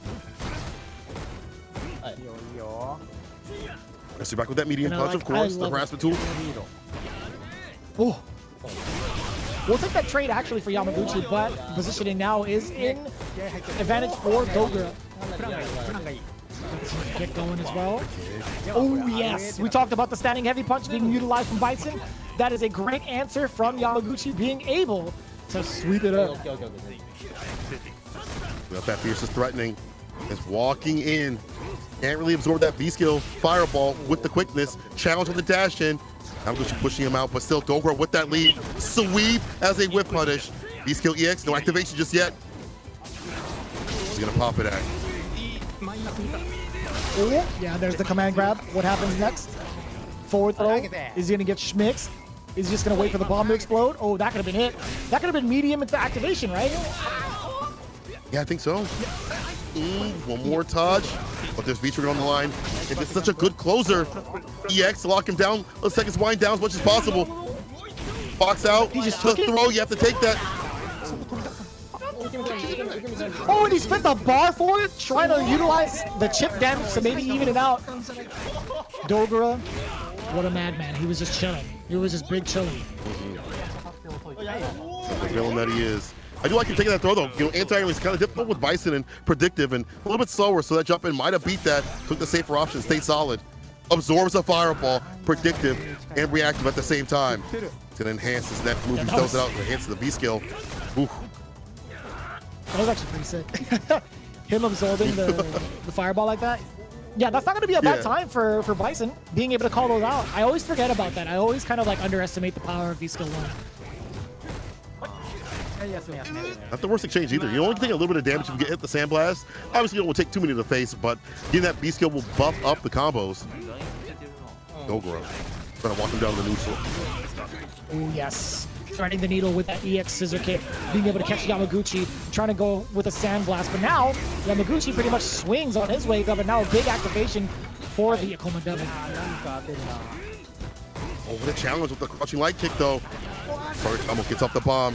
There's still one more EXDP. Wakes up and now. Slaying some fire for the V trigger, the jab again at that distance. Misspaced the scissor kick in this place. We'll take that. If you're Yamaguchi, you'll definitely take that. No problem in his mind. Plus frames again. He tried to get out of something. That standing light kick canceled into the Cycle Blast. Not a lot of space to contest. It's a throw. Look at this patented Bison corner pressure. EX to the distance. Get something whipping. With the space trap. And now with the pressure counter hit, almost done and done. The throw, there you go. The Wind Devil himself. Putting on the pressure in the corner that we typically see from Bison players. Layering on the offense and trying to get a bait every so often. Structurally layering on so that you break down. The first one to Dogura. Yeah, he played that mad slow, by the way. If you look at the comparison in regards to time for the first match, obviously it went for time over. In the second one, it was pretty long-winded as well. This is very reminiscent of how he played in the previous season. He'll weight it down and force you to make, or actually, he'll wear you down mentally and fatigue you by playing this timer scam game. And then as soon as he catches you slipping, he just puts the pedal to the metal. That was actually extremely quick of a finish from the side of Dogura, and with a very significant life lead, right? Once he got Yamaguchi in the corner, he did not let up. There was a lot of damage if he got shit. There was a lot of expenditures of meter. I thought it was all really well played out from Dogura, playing the same kind of strategies last year. It's working out just fine. That's how you should be playing Bison. So this is the same strategy that we were seeing from last year. It's going to be only getting better and only, you know, making that Bison play even better, because that's the way you got to play. I think the slow-paced gameplay that we see from like some Problem X, even Hot Dog now has started to shift over to that game plan, because if you're kind of dashing in recklessly, we've seen that get checked. It's easy to check the dashes for Bison. You catch the purple cloud, it's already a slow dash, it's an easy punch, and that for Luke is an easy target combo. So you have to kind of play it slow, make it so you hide your scissor kicks within your neutral too, because we've also seen those scissor kicks be minus as Yamaguchi's been moving around to make it minus. So I like that he hit him a little bit better and gave himself the win. Let's see if it's the end for Yamaguchi, if he has something else for us. Yeah, this is going to be a real testament of patience for Yamaguchi, to be quite honest with you. You were talking about his movement as well. I think, you know, the movement needs to really be talked about in regards to where he's placing these sandblasters. You saw that trade-off there from Dogura. He's stepping those out. But the neutral jump, that is a classic Street Fighter 2 strat in catching the scissor kick from Bison. Smart stuff right there. We haven't seen that utilized, and now get the stun. Almost done off the backboard. Why did I say almost done, Fishes? Why did I say almost done when I knew it was going to kill? You know, it happens to the best of us. You got one, and I have one. Now we're matching. Into the next game, the next round, I should say. Yamaguchi, again, utilizing the perfect frame HP Flash Knuckle. We saw a low medium kick. We could have gone into EX Flash Knuckle. I think he was well within range to get that extension. Now the Hell Attack coming in from Dogura, a lot more offensive base. Does get the throw bait off of the tick throw, or tick throw bait, I should say. There it is, low forward, EX Flash Knuckle. Gotta have those hit confirms with this character. If you want to get the most of them, you gotta have those hit confirms. Fear, scissor kick, placing him in the corner as much as possible. But you know, an activation wants to come through from Yamaguchi. It'll be a medium punch, medium kick, on hit. We'd love to have it. Look at that, yeah, just painting the fence with him. Down forward, fierce. That's Psycho Axe, leaving himself at plus. A lot of gray life as well. Dogura still leading the fight with a significant life lead. Trigger is on deck, looking for the slide activation. Yes, sir. Caught him pressing a button. Watch out, Yamaguchi. Yeah, he can't afford to take that command grab. That would have been death. Utilizing that V-shift, but still gets caught down below, and a little bit of an exasperated side from Yamaguchi. Exacerbated side, I should say. He looked at it, he's like, man, how did I get clipped? You know what's going to happen when the bar's at the bottom. When you see that red, you got to avoid the side. But here we go. Set point right here for the Wind Devil, living up to his name possibly. Yamaguchi has to trump like volume real soon, or it might be the end. Look at that, the fierce, the medium punch. Yamaguchi not wanting to press a button, and when he walks forward, the EX connects, gets a hard knockdown, pushing Yamaguchi to the corner. Tough deal right now. It's a really tough hand to play against Dogura like this. I see the way that Dogura mix up his strengths for the Cycle Blast. I totally understand why Yamaguchi would have tried to press the button after the standing light, because there's so much extra chip that layers in from the heavier normals. Here comes Dogura now. No punish on the sweep, could have been activation, so I get it. V-shift goes for the break. That V-bar to put him in the corner and add up that gray life. The kick, stutter stepping in the middle. There's the DP absolutely for free. Knew it was coming through. And now Yamaguchi got some space, but he needs to find a way out of this corner. That medium kick did so much damage because of the gray life. Yeah, I love that usage of the V reverse, or sorry, V shift break. So smart. 18 seconds on the clock. Dogura knows the game plan. Man, he has got it all figured out. I gotta say, he has had Yamaguchi scared on wake up. How many times over? That is a clean 2-0 for the side of Dogura. Wind Devil himself getting that big W, doing what it do with the Bison pick. I love how that slow play starts to ramp up. It's not just about like, okay, I'm gonna play slow and harass them and make the breakdown. It's amping up when need be. Every so often you see the EX scissor kick come through in the neutral just to catch Yamaguchi off his guard.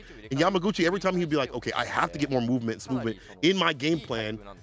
The EX scissor kick would land, or scissor kick would land, or a blast would land, or something to stop him, and he'd go back to being pensive. Dogura made him scared, made him afraid. Just because you pick Luke doesn't mean that you ain't afraid of the things that Bison and other characters can do. Taking a look at the statistics right now, again, a clean 2-0 from the side of Dogura. You're taking a look at the anti-air department. 4 out of the 7 had landed, 2 for 2. Man, there's a lot of 100% from the side of Yamaguchi. I gotta say, even with the EXDPs, had found the mark a couple of times over, catching Dogura off guard. Bison doesn't really have that. Can't really go for it as much, but you're looking at the grab percentages. How much has landed from the side of Dogura, right? Being able to get some of those, just about even in terms of how many have landed. But percentage-wise, again, there was a lot more attempts from the side of Dogura than there was from the side of Yamaguchi. Getting 10 points on the board for Good 8 Squad with their first W. Gonna be up to Kwano to keep that lead. We'll see what's going to come up on the deck to fight the EVO champion. And again, shout out to Kwano to get that big win. As all the other Japanese competitors had fallen to Idom, it was him taking it from winner's side after the reset at the that last game. That was one of the best I've seen in Street Fighter V history. It was absolutely fantastic. Kawano has been on a tear, but even before EVO, he has been on a tear. He won Topanga League, one of the tournaments out there. He won the Asia Open, or the Japan qualifier, I should say, for the Asian Games later on that are going to be happening representing Japan. So it's not like he just hasn't always been, a strong competitor, and has found his way with the Colleen play, has figured out how to utilize his character, even with the nerfs that have happened to her. Yeah, there were some significant changes that kind of left a lot of the Colleen players in the dust, really the diamond dust, that is. But there's still a lot of confidence coming from the side of Kawano, utilizing this character to greatness, sneaking back into the ether. Look at him. He's ready. He's ready now. A little awkward, but it's actually, he's ready now. So, yeah, Kawano had stuck with his character, also with Hitbox. We saw him utilize so much brain power in regards to facing against Idom in that faded battle in EVO. But coming in from the home team, Johnny's going to be stepping in with that G. Now, Johnny's been utilizing Karen for a good amount of time from his inception onto like the big stages. Has been pretty much around the States as well for international competition. But for the most part, in regards to his recent performances, right, he's participated in the Japan Open immediately after Street Fighter League, participated in the Red Bull 5G fighting event, getting 17th on both days. It is a team tournament after all.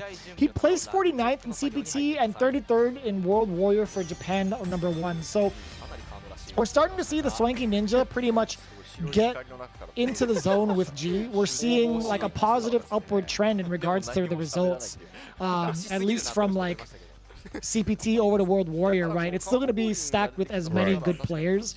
So seeing him progress with this G, there's a very good reason as to why he's being put up against the EVO champ, right? There's going to be a lot of faith coming in from the side of Shinobiism Gaming. They've talked about how much goes into the strategizing of who to counterpick with what. So I think this is a good call for Johnny. I think this is going to be a very interesting matchup regardless. So very curious to see if the Shinobiism strategy pays off in full. Yeah, I'm curious to see how this gonna operate. Even as a matchup thing, we don't typically get to see much of the G, and even Colleen. I mean, there's not that many Colleen players, as you pointed out, left to capitalize on this character. I mean, you have Nephew, who has probably like 3 secondaries nowadays to Luke and various other characters that he dabbles in. And there's not many other Colleen players that have really stuck to it. And really, even before, there weren't that many that were doing a lot of work besides Kawano and Nephew.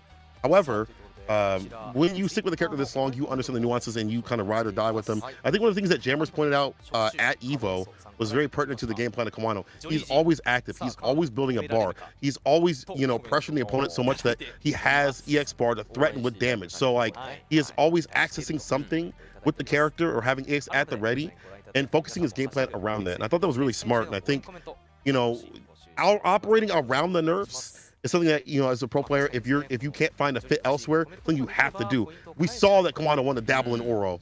That's not the way. That's not always the way, He even said, I want to play Oro for fun because I understand that Colleen's still stronger, but Oro for fun. For him, it wasn't the way, right? Colleen is still the pick to do it, and I like that he's rocking with this character. And then back to Johnny. I can't wait to see what he brings with his G. We've already seen a G come up with Itabashi Zangief. I'm sure that this one's going to be a little bit less riskier because that's Itabashi style. I think there's a little bit more risk with Itabashi style. So someone a little bit more on the straight and narrow path when it comes to maybe finding confirms. Or I could be wrong. Maybe Johnny's just a wild child out there. Them young guns out there definitely be swinging and doing uppers random in the neutral, stuff like that. We'll have to see in this match. I'm curious. I can't wait to see how this matchup is going to flow. Yeah, I actually wanted to look up my stats from last year from Grand Finals. I think Kawano had pulled out a secondary character as well. I do want to take a look at that eventually. I think he pulled out a Vega at one point, and we were just like, wait, what? we saw him kind of like falter just a little bit. Let me take a look. I'm pretty sure I can find that information. I do have like the Grand Final flow. I do have like the schedule and everything. But yeah, I think, man, dang it. I don't have the stats. Man, okay. Well, it is what it is.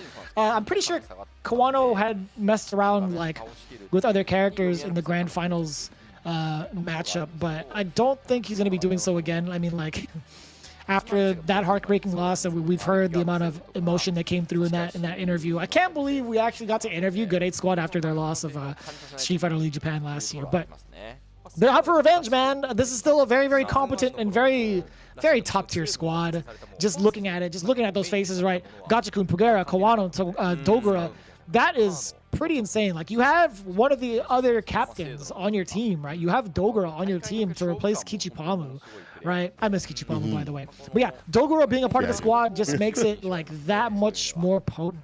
Like, I think having access to Bison for certain matchups is, especially a Bison of Dogura's caliber, is going to be so powerful in the long run of the season. Absolutely. I mean, like, I'm going to pose a question soon, but every time I think of, like, who beats Bison cleanly, it's so hard to find a character. I still think Geef does fairly well, maybe, but it's difficult. Let's see. Who beats who? G versus Colleen. Johnny versus Kawano. Second match. It's going to be pretty exciting, right? We're going to see how much of a difference this really makes in regards to the G pick from the side of Johnny. I would love to see some of his other characters, but at the same time, this is what he's sticking to. The smash under does get punished. Kawano is on the offensive. The forward throw now, trying to set the pace, and I love it. Trying to test the patience of Johnny on defense early. Kawano does not get it. He does get a standing fierce to the face instead, and now it's all to Johnny, the vulnerable normals. Crouching jab is so potent. Your fingers like dynamite.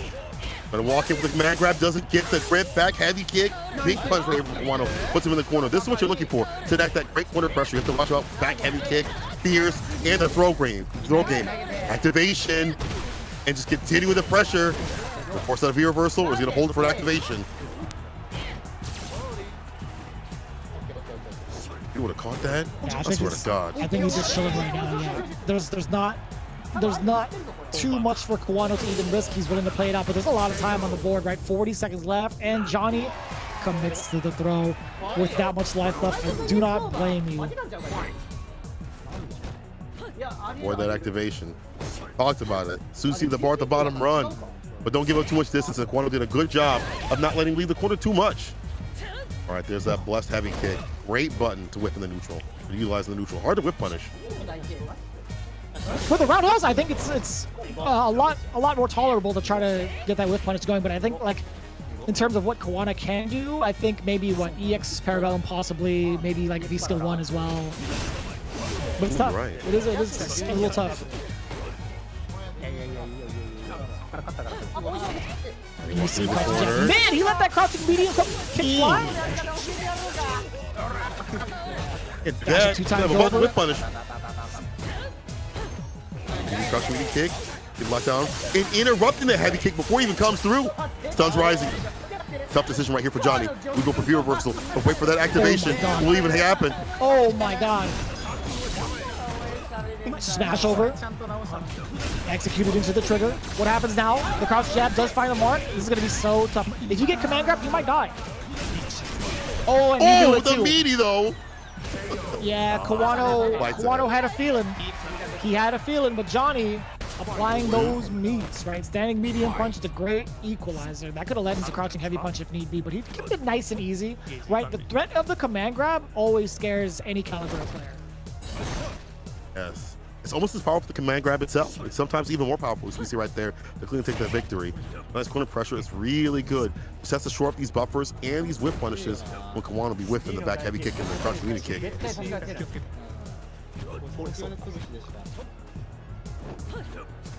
And it's so scary, right? You see them trying to reintroduce the neutral to each other, trying not to get whiff punished. They're throwing a lot of lights to kind of get themselves to bait the other. You know, we talked about There it is, you're exactly right. what I was referring to earlier, right? The standing roundhouse, being able to get punished with EX Parabellum and firing right back. Johnny finds the opener with a smash. They find an opening on that wake up. The fierce, but punish walking back. Jab check, anti with the crouch fierce, medium kick, damage adding up, and Johnny ended up way better position than he was in the previous rounds.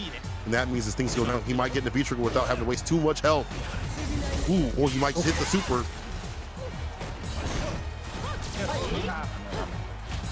And I love this so far from Johnny. So much patience being shown off.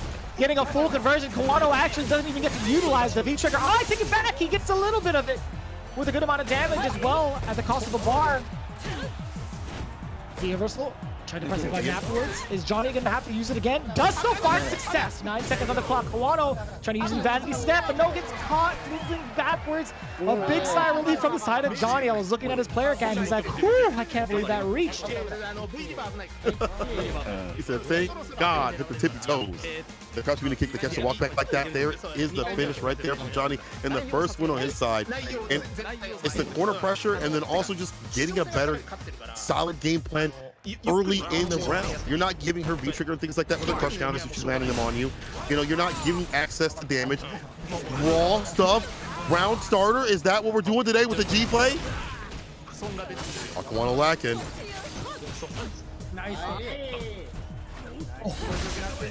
I think he was, oh boy. You see Kawano really trying to get some sort of thing going. I mean, he was reacting to something that Johnny was doing. I saw it in his face cam. But right now, it's been sort of a bad call to try to play reactionary against Johnny. The light buffer once again gets the EX. Making it difficult. Here's the activation. And all you want to do is really push him in the corner. It's really not about damage. Just push him into the corner as much as possible. Yeah, and I gotta say, like, as you push Johnny backwards into the corner, that is a very good call, because Johnny has not moved in regards to like any of the frame traps that have come his way or anything, and Kawano is the one flinching now. Does so again. The startup of the background gets clipped by the crouching jab. Where he will do it. The splash. Oh. He shift away from danger. The air throw. Kawano keeps it close with the fierce. Oh boy, if Kawano gets a solid hit, if he gets a whiff punish or a hit into EX Parabellum, it's over. I told you, didn't I? Yeah, I told you, I wouldn't lie to you. If he gets a whiff punish into EX Parabellum, it is over. Wow. Great stuff. Oh, yes. Kawano answer back like that. EX Parabellum. Again, using that bar just to be able to have these whip punishes and deal with this character. Oh, no, too far out though. That's a tip. He had the right call too, Sam. That was actually superb space. Just didn't have to need it, but now he does. Light Parabellum to follow through afterwards. Forward throw. This is exactly what we talked about earlier. You mentioned Johnny being in the corner is going to be a problem, but he finds an escape. Kawano has not stopped this man from escaping his cage. Crouch fierce, anti-air the jab into the EX back fierce. V-skill, yes sir.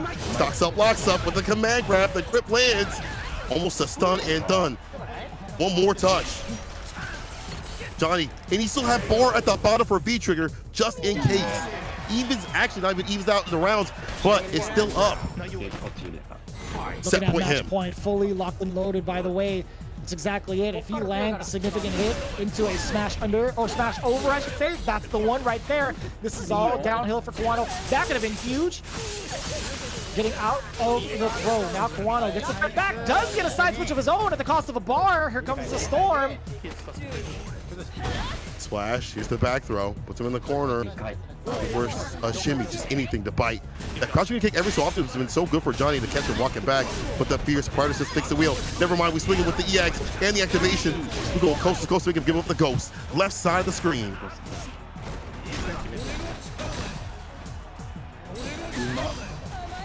Oh, he thought he could jump? Oh, he tried to get a command from that far away. What was the intention? I can't even tell, that was so far.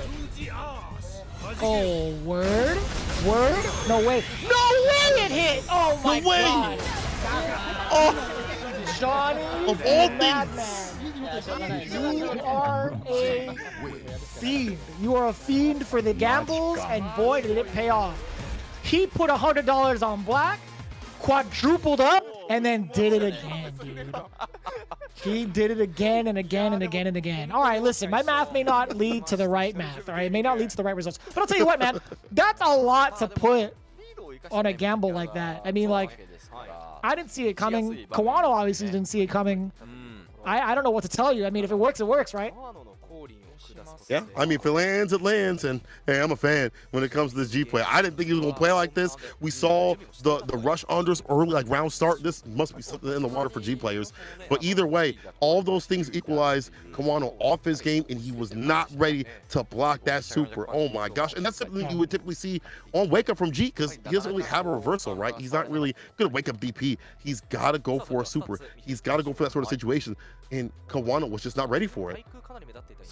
I think there's a lot to be said with Johnny's decision making, though. I mean, like, he's used his movement a lot against Kawano, and Kawano had tried to counter poke him a lot, or like try to set the pace with like back roundhouses too. There was at least 3 moments in that set where the back roundhouse was clipped by the crouching jab into smash over.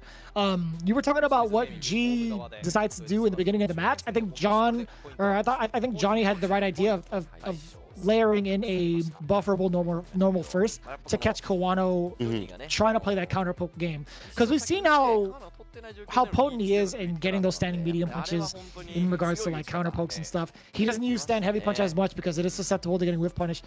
But yeah, Johnny used Kawano's own tools against him pretty effectively, I gotta say, with a very subtle jab, right? One of the best bufferable tools that G could possibly have. One of the best bufferable normals in the game, to be honest. And the reward that you get, especially when they have bar, is ridiculous. And he did a great job of just, as you point out, alternating. Even on Wake Up, we saw a lot of him just holding a lot of that pressure instead of waking up with buttons and things like that, or just back in for crouch fierce to keep Kawano up in the corner. You know, we saw a great offense overall. So finally able to take that game. Now we go to this final one. Looks like it's going to be on the side from Fujimura, who has been so ridiculous. If y'all have not seen it, make sure y'all, I think it's on High Fight's Twitter, I believe, but, or maybe it's Shan's, I'm not sure. But either way, there's like this fantastic crush counter combo. It's both. Oh yeah, it must be both of it's High Fight. Yeah, but that back heavy kick crush counter combo is insane. Yeah, back roundhouse catching the birdie in a crush counter, then 3 fierce, perfect frame flash knuckles in a row. Yeah, kind of a problem. But it's sick. Super well rewarded. We'll see how that plays out against someone like Gachikun. I pray to God he doesn't get sniped in the air with a back roundhouse. You know, we'll see how that plays out. Really? Because I hope he does. Yeah. So we did get a little bit of a tidbit from Fujimura. He had a slight statement to say as he went up, right? He says that Shinobiism Gaming is known for not doing good at the beginning, but they would like to change that in comparison to what they did in last season. I kind of misspoke earlier about them not making it into the playoffs. Like they were barely into the playoffs, but they had to play from the loser side. They had to fight their way against Gilgun, and they actually lost in that match pretty significantly. Gyogun ended up winning that race 6-2 in total in terms of points. Their matches won. Fujimura had been going through a character crisis midway through, right? He's exhibited the Kami, the Akuma, the Chun-Li. I think his Chun-Li might have been his strongest character. We've seen how aggressive he can be with Kami, but a lot of players kind of picked up on that pretty early. So having this decision to go with Luke it's gotta be a big sigh of relief for Fujimura. It's like, yes, finally a character as good as Luke that I can abuse throughout the entirety of this season. And he's looking pretty strong, man. I would love to see him finally settle down with this character instead of having to go through that character crisis mid-league again. The only thing that he's got that he wants to shore up a little bit later on is the secret weapon, Chun-Li. But I'm gonna be honest, I don't think he really needs Chun-Li. Luke is just a fine pick with it. We already saw how optimal he can be with that clip and more. If you watch his streams, and he's been grinding out these matchups. Is it going to be enough to take down someone that is just as optimal? That is Gachikun. We're talking about well-rounded players. Gachikun is at the top spot of all the Rashids. He just has an answer for damn near everything with his character, season after season.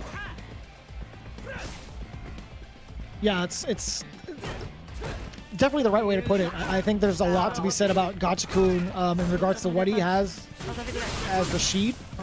But I will say, as a player, his defense has been phenomenal. I think he has some of the best defense in the game. Despite him getting opened up right now, this is what we call the data round. More often than not, statistically, I think Gachikun has given up a lot of the first rounds just to download the data and adapt or adjust his defense accordingly. But we'll see if that even plays out, right? Nice corner carry off the XDP. The fadeaway play off the Fierce. Damage is adding up. Sosa stun. Jump in. Oh, the dash out the Fujimura, but the dash check from Gachikun connects. We love it. We really do love it. A lot of potency there coming in from that crouching jab. Looking for the movement, swapping away with the crouching heavy punch. You're not allowed to move for free, Fujimura. That crouching Fierce and the medium kick to check the fireball before they can come out, because Fujimura wants to set up shop with the fireballs before he puts the normals. Oh, nice. He can't do that. It's just like that. We use a bar. Wants to get that lead, I guess. It's a big amount of bar to use, though. That is something that a lot of players have been utilizing. If they have a projectile invincible TP, being able to keep Rashid players honest by not letting them go for those one shots after another. That's so smart. Ooh.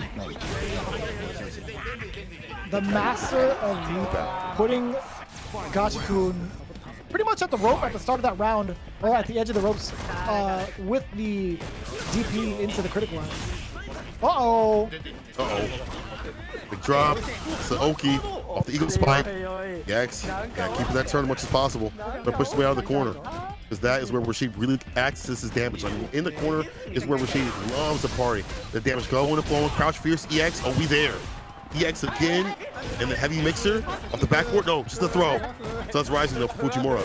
Has to find a gap for a DP or anything. Some sort of knockdown. And look at this from Gachikun, just harassing that range. So effective too. He's still within sweep. The whip punish is there from Fujimura. We got the just frame flash level initially. Like kick, heavy kick activation. You have to guess. You have to guess for game after that. Gachikun knew it. Fujimura knew it. It could have been anything that happened after that. After one touch, it could have been a frame trap. Anybody's game. Talking about the optimality of the players, things like that. Like Gachikun, you see it right there, putting Fujimura in a guess for game situation, and there's no bar for defense from the side of Fujimura. He had already activated V trigger, can't V shift and V break. That must be something Fujimura has to think about. Do I save my V bar for defense or save it for offense? A flip out from Gachikun and the punish, the three piece, and the eagle spike already in the corner, and the counter hit called a mash in.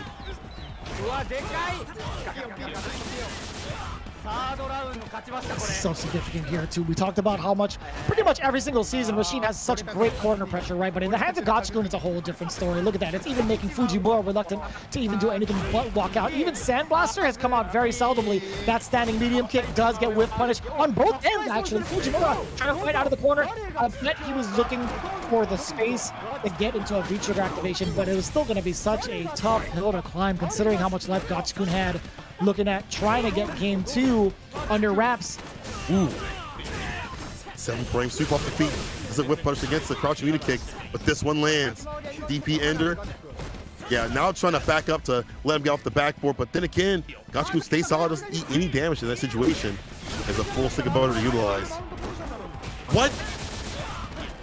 That was disgusting. He actually got a. Oh, that was really nasty. No, that was a straight up confirm. I don't think it was a trade on that. Nobody. Yeah, he didn't get hit. I don't think he got hit. Yeah, he didn't get hit. No, you're right. Actually, you're right. The way I looked at it was wrong. I was like, am I crazy? Like, am I tired? No, it just looked really weird. It just looked so weird. I was like, did he trade with him? Did he flip out? It was just the combo.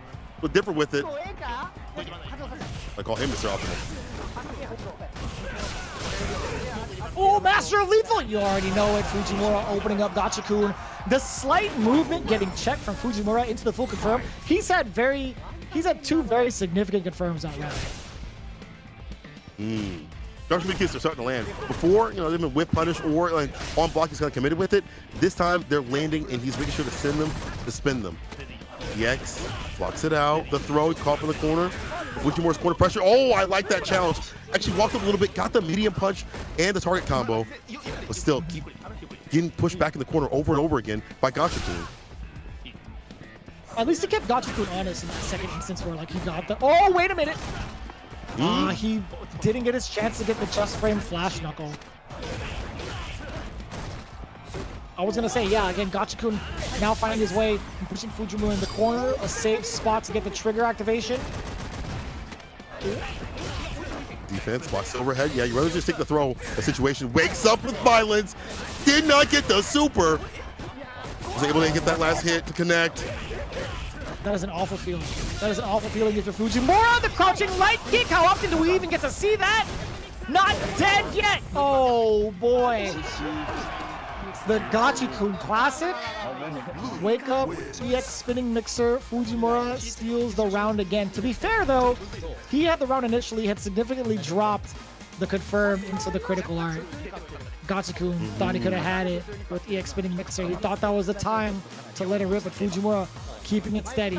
But still also, man, Fujimura stealing it back with crouching light kick? How often do you even see that from any loop play? From anybody in general? That's actually pretty wild. It's wild. Usually typically see that from like Chun-Li players and things like that. That must be that influence from the character, but good stuff from Fujimura. Routing it back and understanding how to deal with this corner pressure and get out of there. We've seen the medium punch, the walk-up medium punch and things like that. We've seen the great defense and shoring up when things do get scrambly. Here's Fujimura.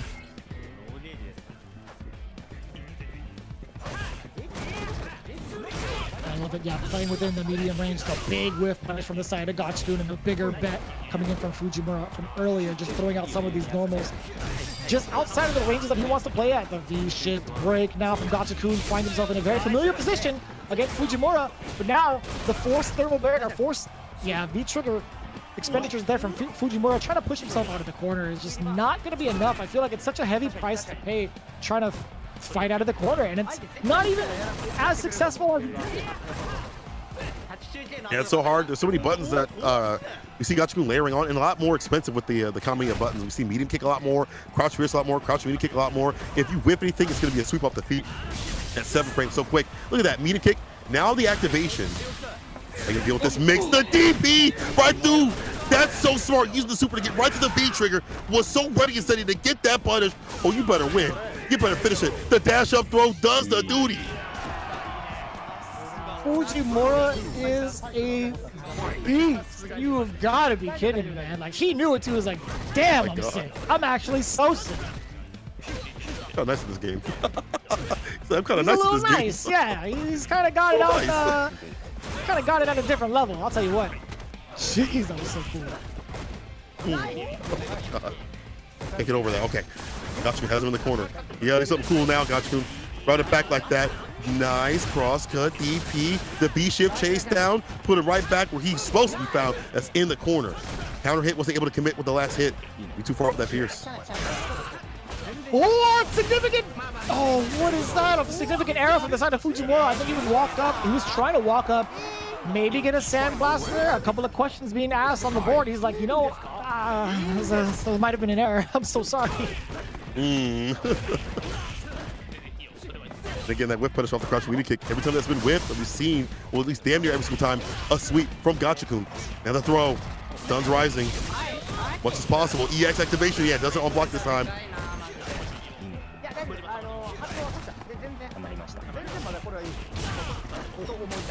I love that counter hit conversion from pretty deep in too, off that median kick, banking on it to hit. With punish again, Gachikun.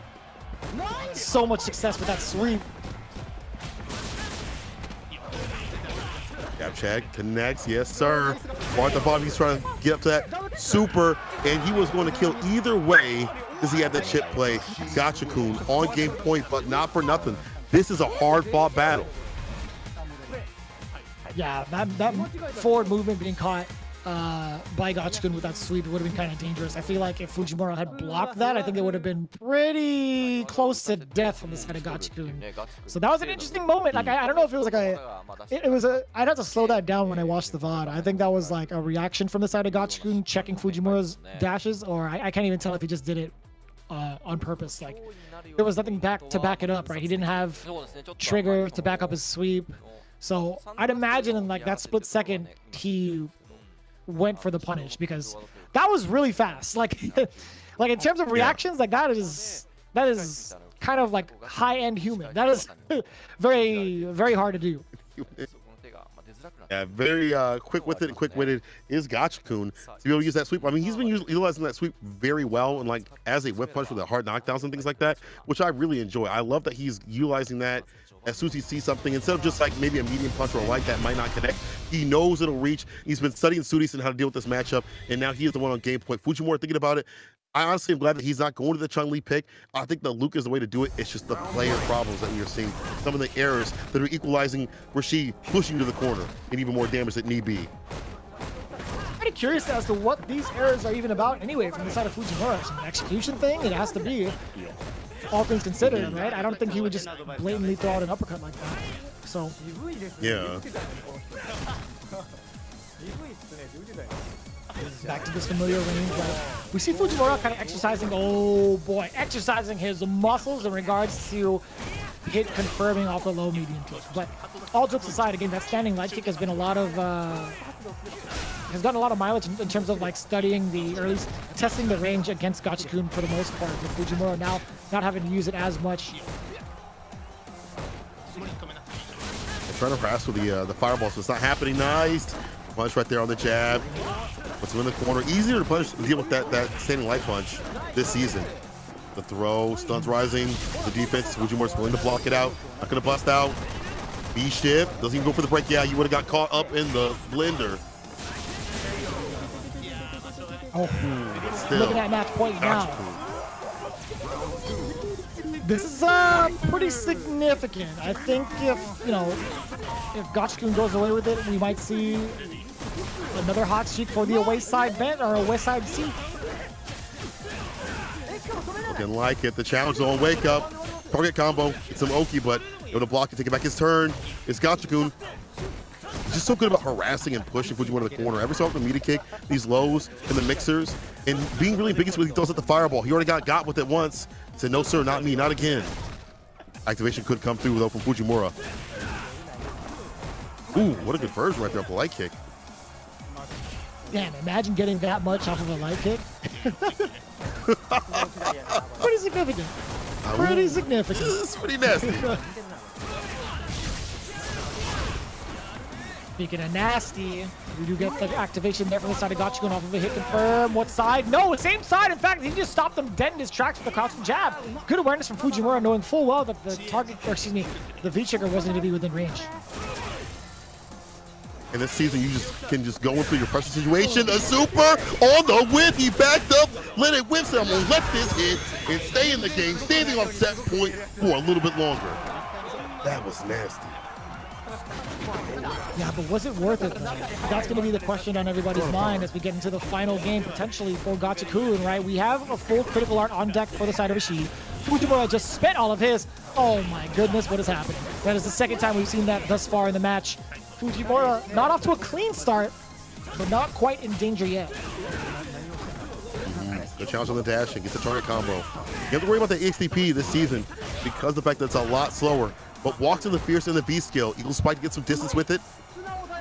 Trying to push him to the other side of the screen as much as possible and not be a call up in the corner.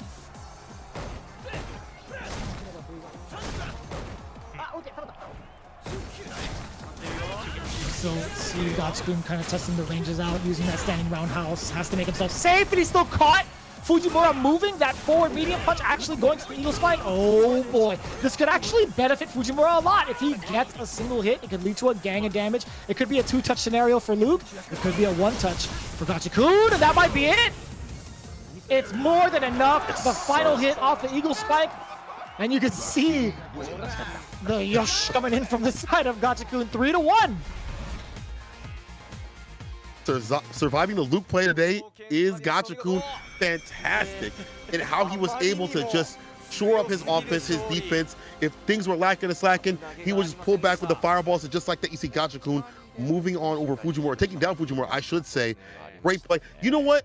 I wonder what would have happened if Fujimura would have had bar, if he would have spent something different for that whip punch. It was a sick whip punch, right, with a super, but what if he would have with something different that would have killed, or at least close to, and had 2 EX bars to threaten with EX fireball at any point, or some more damage to the deck for later on in the round, next round.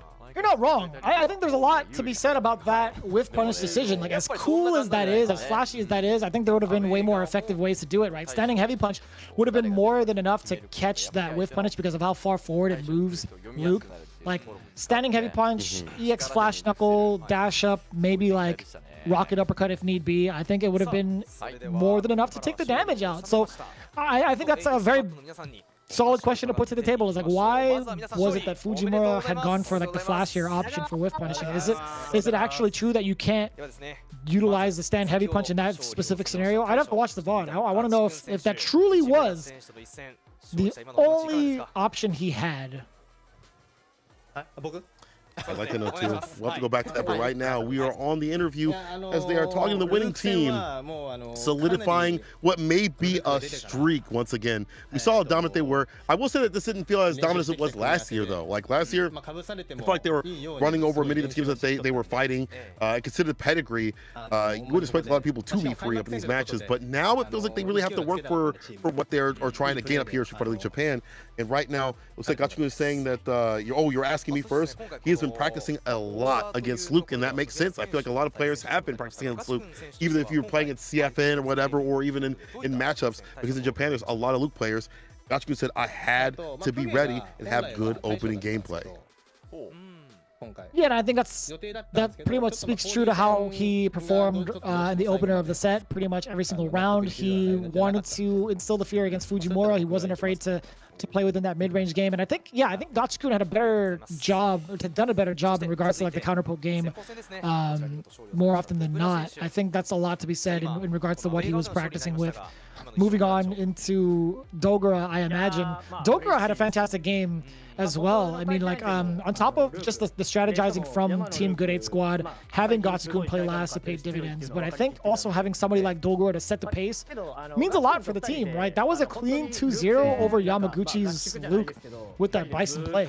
So, personally, I would love to hear exactly what it is that Dogura had to say for his winning interview, outside of, like, having to set the pace, having to set the momentum for the team, and also what he had to do in regards to preparation for Luke. I'd imagine it's pretty much like the general statements all around is like, yeah, we have to prepare for Luke because he's just running rampant in the streets of like CFN or even like CPT events or even like majors around the world too. So his actual answer was that he's happy that his opponent is Luke. He had a big smile on his face when he saw it, and he knew it was going to be a tough one.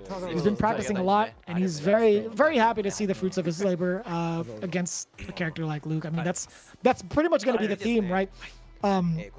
We've had like Seth Fighter League before over in the US, and I think with Street Fighter League right now, the main target is going to be Luke. I think 100%. Like, that character is super popular over in, especially in Japan, over any other places. There's, in EU and the US, there are a few Luke players, but the ones that stand out and are very strong, that have either made a shift or have made their name with the character, have been mostly from Japan. And Kawano is glad that the team won, that they were so prepared for the Luke play. Again, you have to be prepared for Luke, depending on what character is a part of the meta or strongest in the meta. and to be prepared for them. That same will have to go for the other characters that do pop up too as well, Cody and stuff like that. But either way, Kawano is still happy that his team was able to pull off that victory, even though he wasn't able to in the end. You know, his team being able to, you know, pull him up and say, hey, we got this for you. Don't worry, dog. We'll take care of this. With the lead character, you know, his lead character became weakness, Colleen. But if he says, if you feel not confident, he told his teammate, I go, but lost. So next time, he will do better. So he already says, and he's already setting his sights on new horizons and doing better the next time. And it was just a few decisions away, to be honest. So I don't think he's that far off.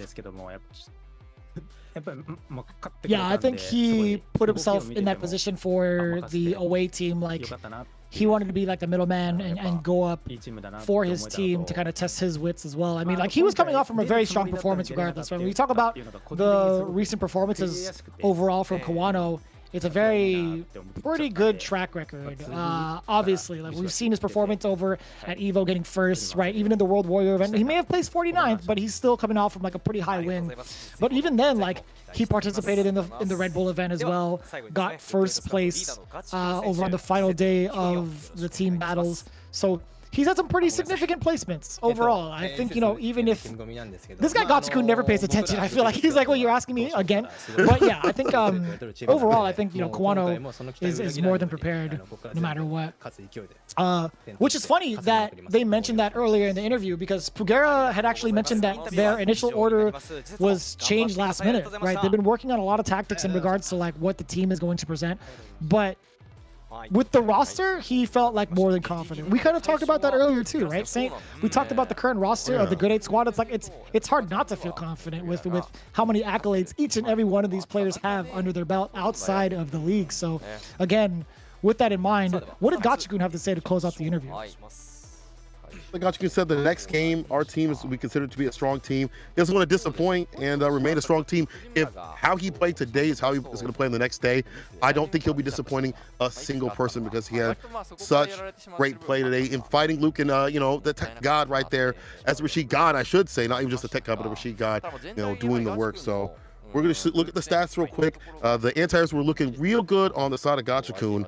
In fact, they were 100% EXDPs, did not really work out too well. He had one and it got whipped, and the throw escapes weren't too good on the side of Gachi-kun, but either though, he was able to keep solid up in that match. And again, I want to go back to the fact that he was so ready in to fight Luke and to look for whiff punishes, to look for buttons to deal with this character. I know everyone looks at Luke as being the top dog, but there are ways to play against this character. There are ways to fight him, and we saw that in these matches today. Not only with just Gachi-kun, but also with Dogura. And we'll go into that with the replay. But I love seeing these players work out strategies against what the top dogs are in terms of the characters and say, I have something for them. Even if I don't win the matchup, even if I go even, I have something for them and I'm ready. And we see a significant win, right? 30-10. We're starting to see the repeats, right? Literally back-to-back matches where we had V6 Plus FAV Gaming fall short of Come Up for Detonation. It was in the same manner where they had lost the first game, won the second, and lost the third. It's exactly what we've seen. Take a look at the replay and how it all went down, right? Dogura playing a very, very long-winded style of play, only to have the other players pump the brakes instead. Look at how much of a dominant game he had immediately afterwards. This guy Dogura really knows how to flex the mental mind games against his opponent. All that stress that he put on to put this man to rest, and once again we saw some good situations from Yamaguchi. The neutral jump was really great, and I like some of the spacings that he did and the meaties that he did as well, but it's just the defense that Dogura had, the amount of pressure. He had like a minute walk up throw at the end, which we probably will see. The spacing that he puts himself at was fantastic. And how we did with the sand blast too as well. We saw a V-skill, but besides just V-skilling it, he'd walk and block like simply, you know, old school style, and every so often get the EX scissor kick. But what we got next? Johnny and Kawano, what happened here? This was actually pretty cool. We've seen Johnny utilize his counterpoke prowess against Kawano, and it usually came from a crouching jab, right? That's been the biggest opener that he had against Kawano throughout the entirety of this set, and it proved so potent.